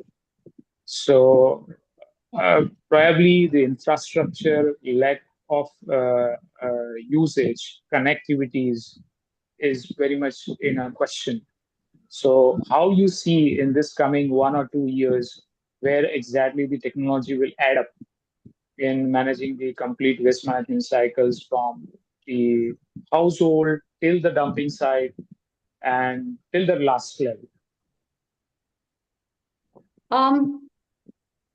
First, awareness of all households where we generate the waste, right? So first the generator of waste, then the collectors of waste. So if the garbage trucks are handling each kind of waste separately, that's where the technology of making a garbage truck uh, with separate bins that comes in, and then comes where your waste is being taken over, where composting can happen for organic waste, where dry waste can be further segregated and recycled. And recycling also has a lot of science behind it.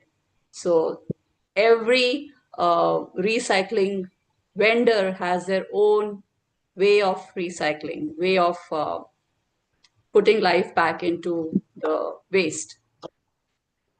So I definitely see, I hope to see lot of changes happening here, a lot of startups coming up with new ideas.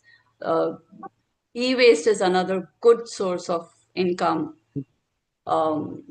So I have hope. Yes, I do have lots of hope in this business. But the basic problem where it starts from is segregation. So if we curb that, if we stop mixing waste, a lot of other issues will fall in place.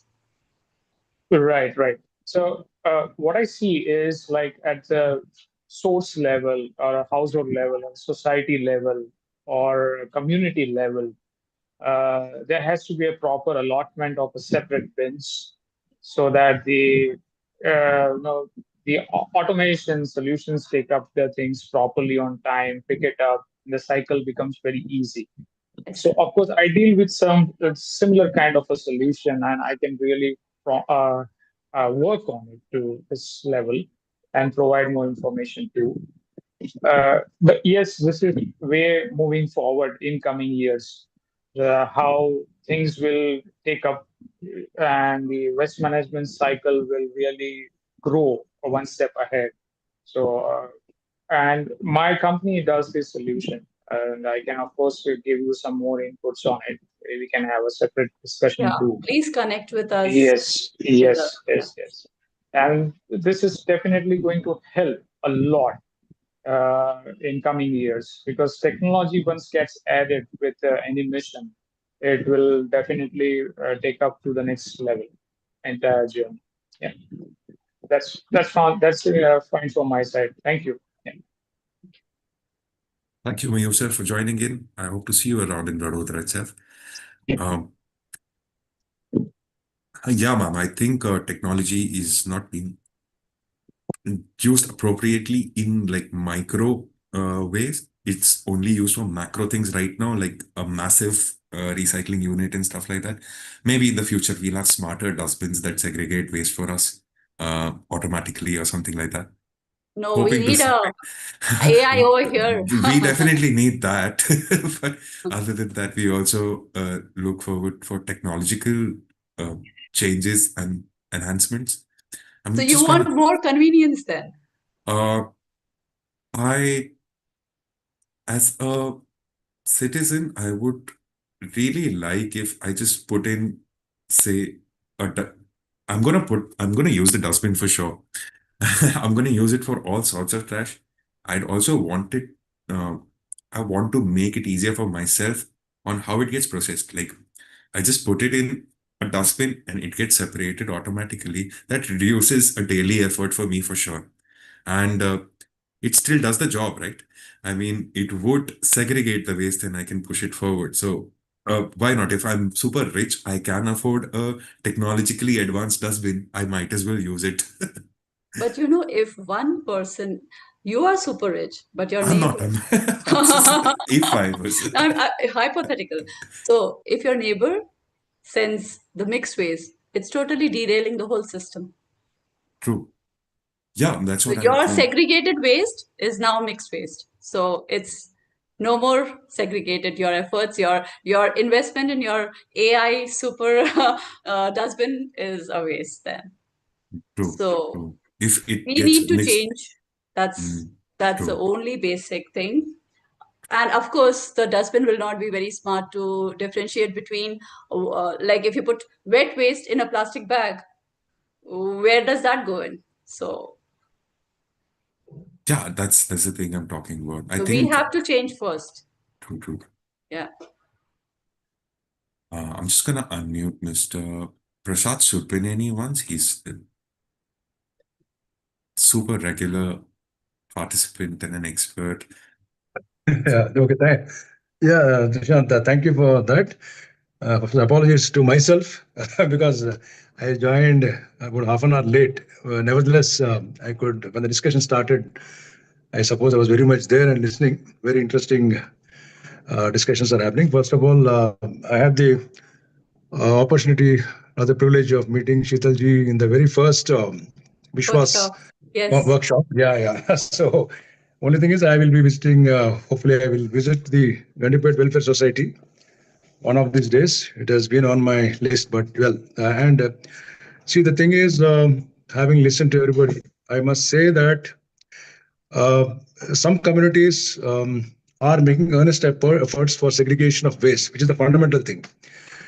Now, I had seen another society which I can name, that is the Pebble City. There again, almost 70% of the residents are unanimous. They are doing the waste segregation, but still, there again, there is some people yet to join the actively the waste. But the advantage I find is in these big societies like Pebble, and they have space. They have almost 10 by 10, 10 something like 50 feet by 10 feet and all. They have huge space, exclusively segregated. They got plenty of bins and all. They're doing it, and in fact, they consume most of them consume the compost so generated for their own this thing, and some of them probably sell it. So that another I have been to my home Navdipa, because I'm trying to give the practical example so that if I name the community, it will be more mix. There I find the support of some youngsters has been enlisted, and the children are being educated, sensitized. They go around all the houses, flats to say let's do segregation, but it's not happening. But there again, the dry vegetation, all the vegetation is being cut. They have been doing it for quite some time. So it's again, a case wherein vegetation is being segregated, composted, but not the wet waste from the individual kitchens. So it's happening, but not happening in a very holistic way. That is there. So what I was trying to say, the space is a constraint. But beyond all these things, let me ask the learned gathering here.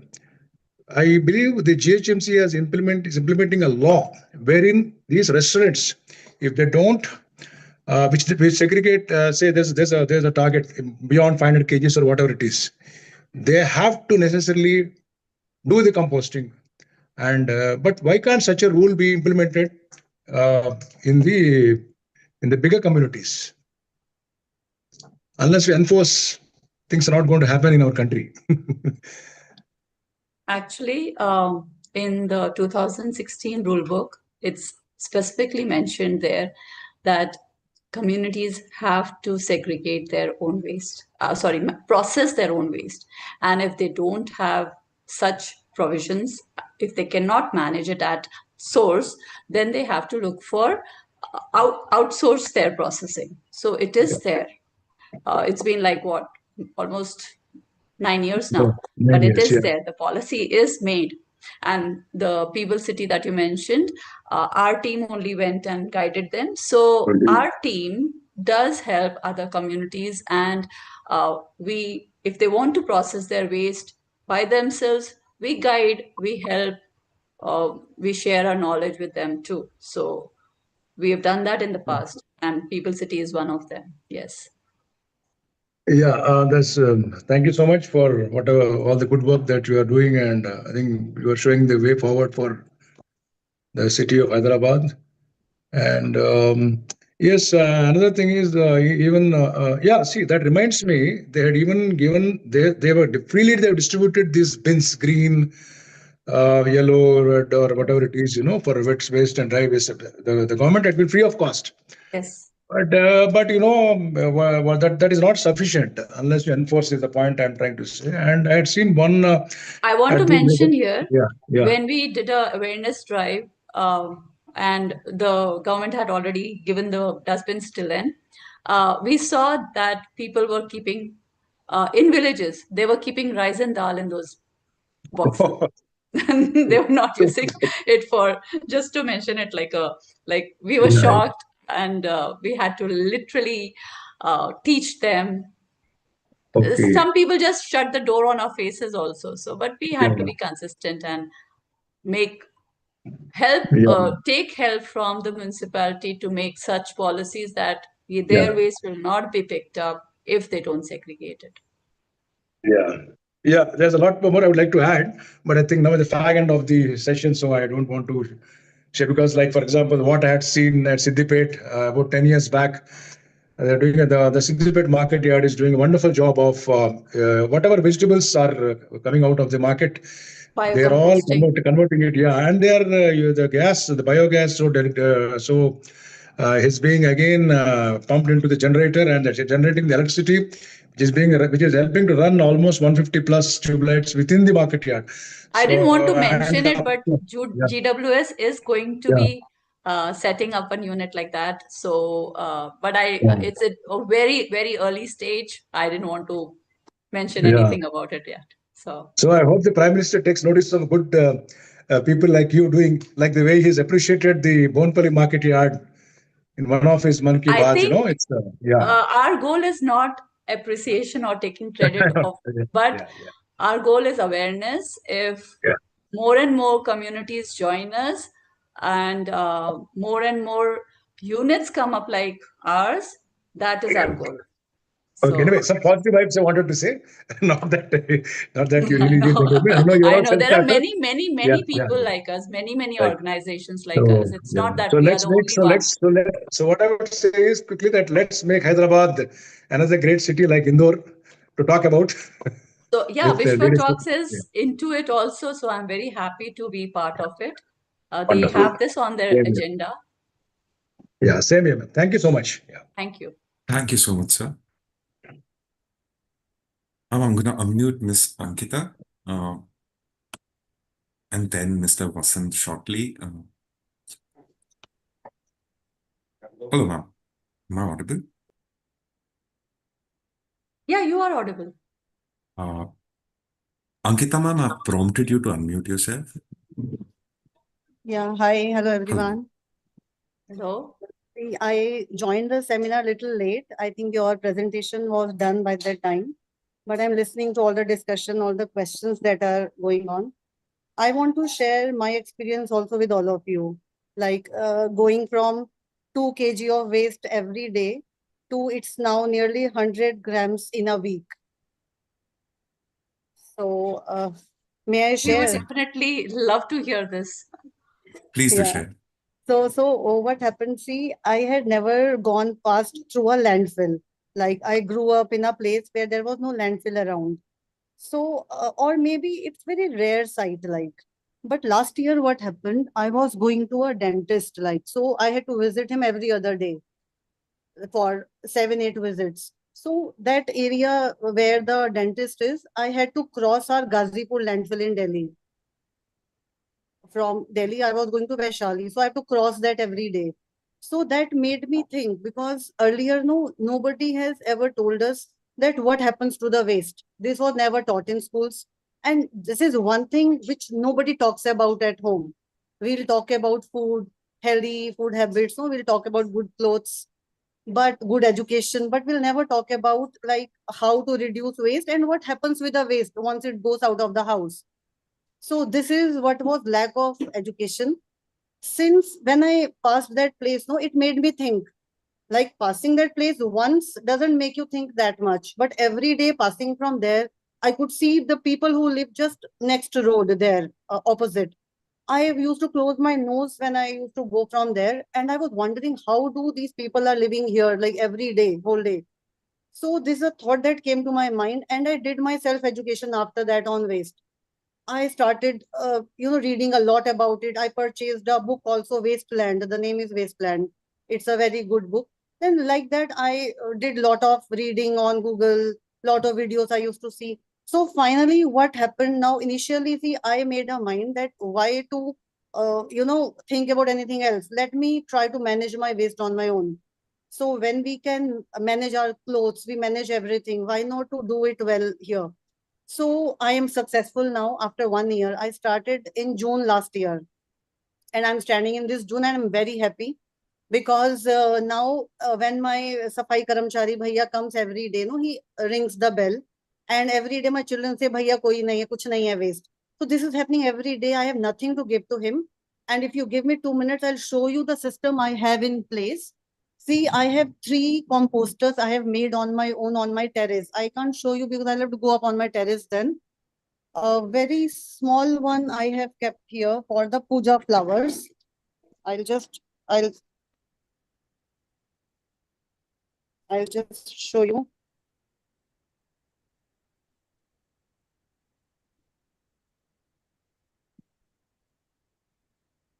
This is a small where all my puja flowers come and little fruits. I'll be putting sawdust on it now. So I just threw this this muskmelon, and I'll show you a few more things because it is achievable. It is not that difficult. See, whenever my maid comes, they open. I have trained all my house helps also. They will open the milk packets, they will wash. Morning person puts it on the tap. The one who comes in the evening, she will remove. And I have a basket here. Every packet is kept here. In night, it is dry, right? All my dry packets, I pick them up from here. I just need 2 cartons, which I have. See, one is here. My whole week's dry waste of these packets go in this. It hardly takes 2 minutes in the night to, put them in this box. Then I'll keep this one sack here under my sink, which has all my bottles, everything, all this, khali wala, these cartons of the medicines. And this whole bag, I sell it to Kabadi wala after 15 days. And every time he's paying me 100 rupees or 150, it has all my newspaper raddi also, it'll have such boxes. Everything I keep on, I just dry them with the cloth. I'll wipe them, I put them here. So what it needs from me, see, to manage huge landfills we have, it just requires intention in heart. And if you see, it's a place which I never under my sink of the kitchen. I just have 2 sacks. One is of this, the thing, and one is this. Now these packets Kabadi wala will not take. IPCA is a company which is here. They will take all these packets and they make some benches out of these. So this whole dabba, I give it to them. Then these are 2 things. Then I'll show you. This is my basket for the wet waste, in which whatever we keep on doing whole day cooking, it goes in this. From here, I take it to my terrace. I have a huge composter there. I have made it in a drum. This is my regular dustbin. Whenever you open, you will always find it empty. Nothing would be there. So this is not a made up thing I'm showing you. This is everyday seen in my home. A newspaper I've kept here, which will have only sometimes expired medicines or something like that. And I'll show you this now. When we open milk packets, usually we try not to cut the corner. But in case by chance it is cut, all the time I'll keep it in the tray here. I have a tray here in the window, and blades and all my children always keep in the tray. In the night, I spend 10 minutes to sort out my waste. See, all these blades I'll pick up. This is a nail here. I am very much worried it may hurt somebody's hand. So all these things, I have kept a cup here, Mr. Right. I think I'm talking too much. I'm so sorry. All right.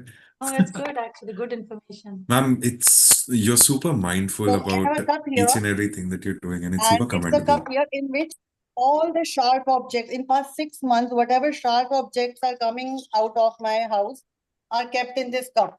Whether it's a small nail, a blade, whichever can hurt anyone. How much effort it takes? Nothing. It just, I had that intention in my heart, and it is 6 months, just this much. So, and all my small, these bits of corners of the milk packets are going in this bottle. So no, I also read, sir, that these small corners, no, they get stuck in the MRF machines when they run plastic recycling.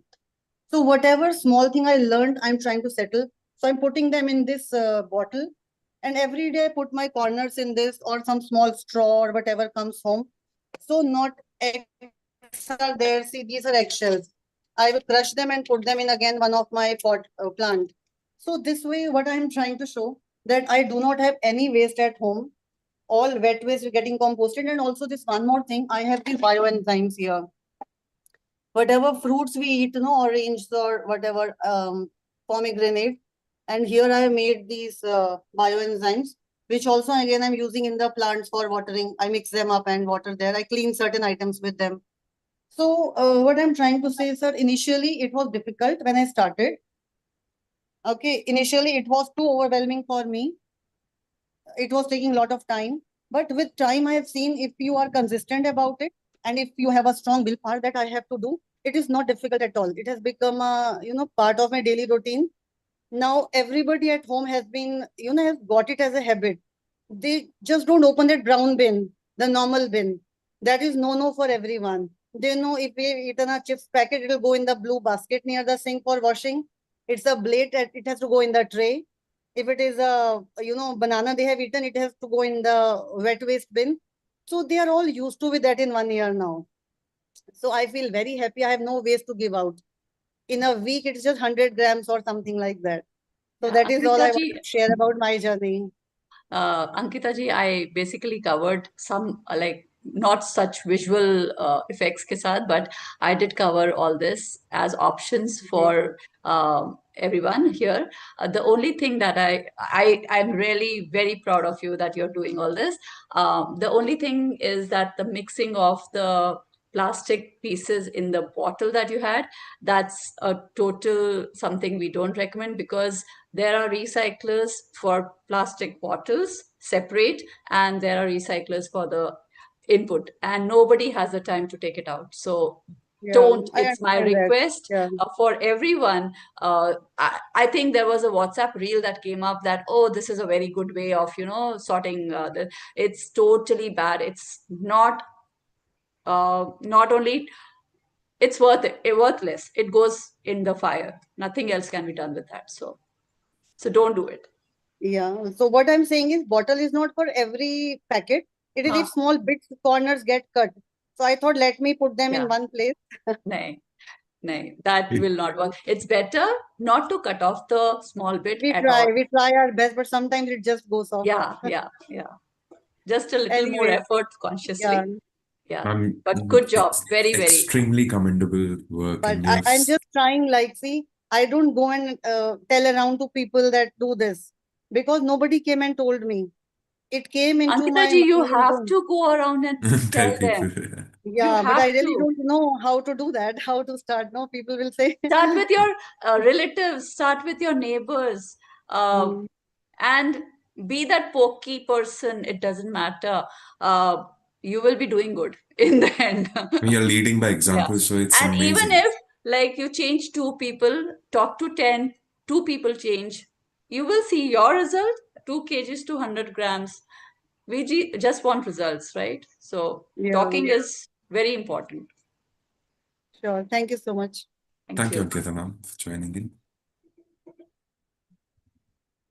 I'm going to unmute the last question for the session. I'm extremely thankful for your patience and also your time. You've given a lot of time to us today. I'm going to unmute Mr. Vasant Kumar, sir. Kindly unmute yourself. Sir, I request you to keep the last query short or the experience. Hello. Yes, sir. Can you hear me, sir? Yes, sir. Okay. I'm the last person. Last Yes, time sir. also I was the last person. Thank you. Because I keep. See, I was a member of the Vision Committee of NERM Committee on Solid Waste Management in Mysore City Corporation. I'm talking about 2012. And I went around Mysore to every corner. And there are so many, there are 3 or 4 vegetable markets and bulk creators.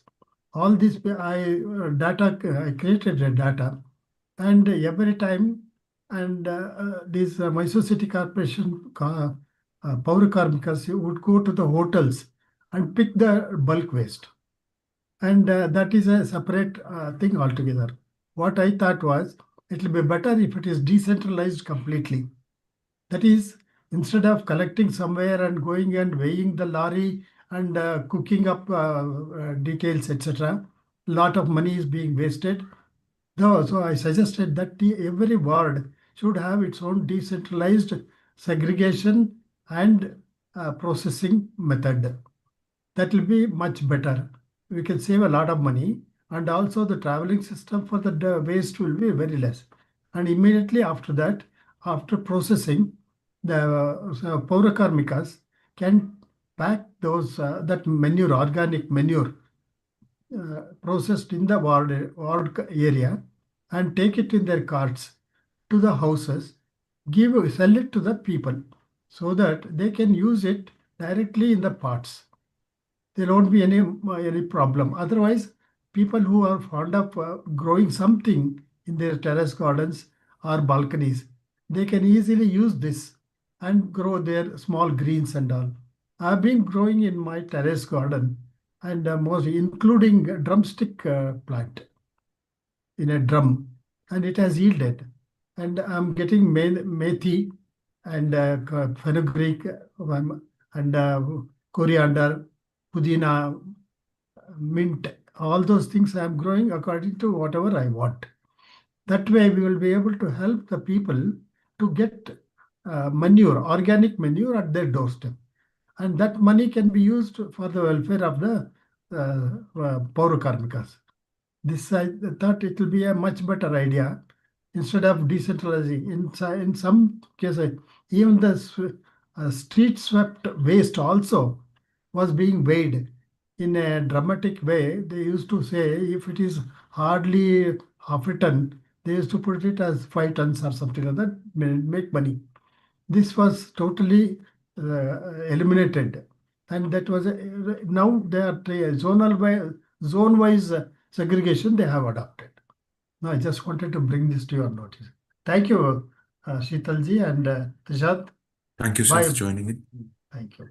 Thank you so much, sir. Any last message you'd like to share with the participants, ma'am? There's about 55 viewers still there in the... Okay, Gauri ma'am, I think is sharing a screen. These are the maths asanas that have been prepared by her mom. With plastic. Yes, with plastic waste. And it's super amazing. Yes, it can even be yoga mat. Yes. Yes. Thank you for sharing the image with us, Gauri ma'am. With that, I think I'm gonna announce the closure for this particular session. I'm going to just share in for anybody who's missed a part of the session, I'm just going to share the YouTube link for the whole session so that you can view it as per your convenience. Also, I have shared the link of gws.org.in. Kindly go on there and check out the activity GWS is doing and connect with them, inspire others to manage waste more appropriately or to produce lesser waste if possible. Okay, there's more coming in from Gauri ma'am. This is another picture that she shared in the chat.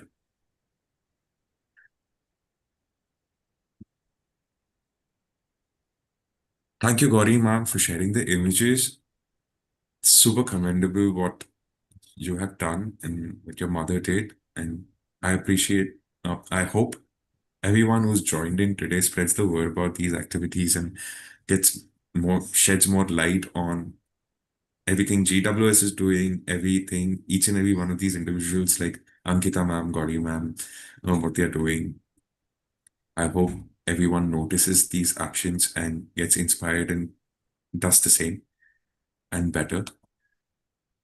Thank you so much, Sheetal ma'am, for patiently listening to each and every rant of mine, for everybody's questions, answering them so patiently and explaining each and every process so nicely. I'm going to share the PPT with all of the participants post the session, along with the GWS links website. Also, I'll share the contact email in the same thing, and I'll also share the YouTube video for anybody who's missed the session. I request you to join into the breakout room link that you will see on your screen shortly. Rakesh, please share the link. I also would like to thank all of the participants, especially all the people who are there right now, patiently sticking with us and giving all their perspectives and opinions to us. Thank you for making this webinar a success. I will see you next week, 11 a.m. on the same portal on Zoom. Thank you, Gauri ma'am, again. Thank you, Vasant sir. Thank you, Prasad sir. Thank you, Mayu sir, for joining in. Thanks to all of the participants whose names I have not taken it. See you all next week again. Thank you.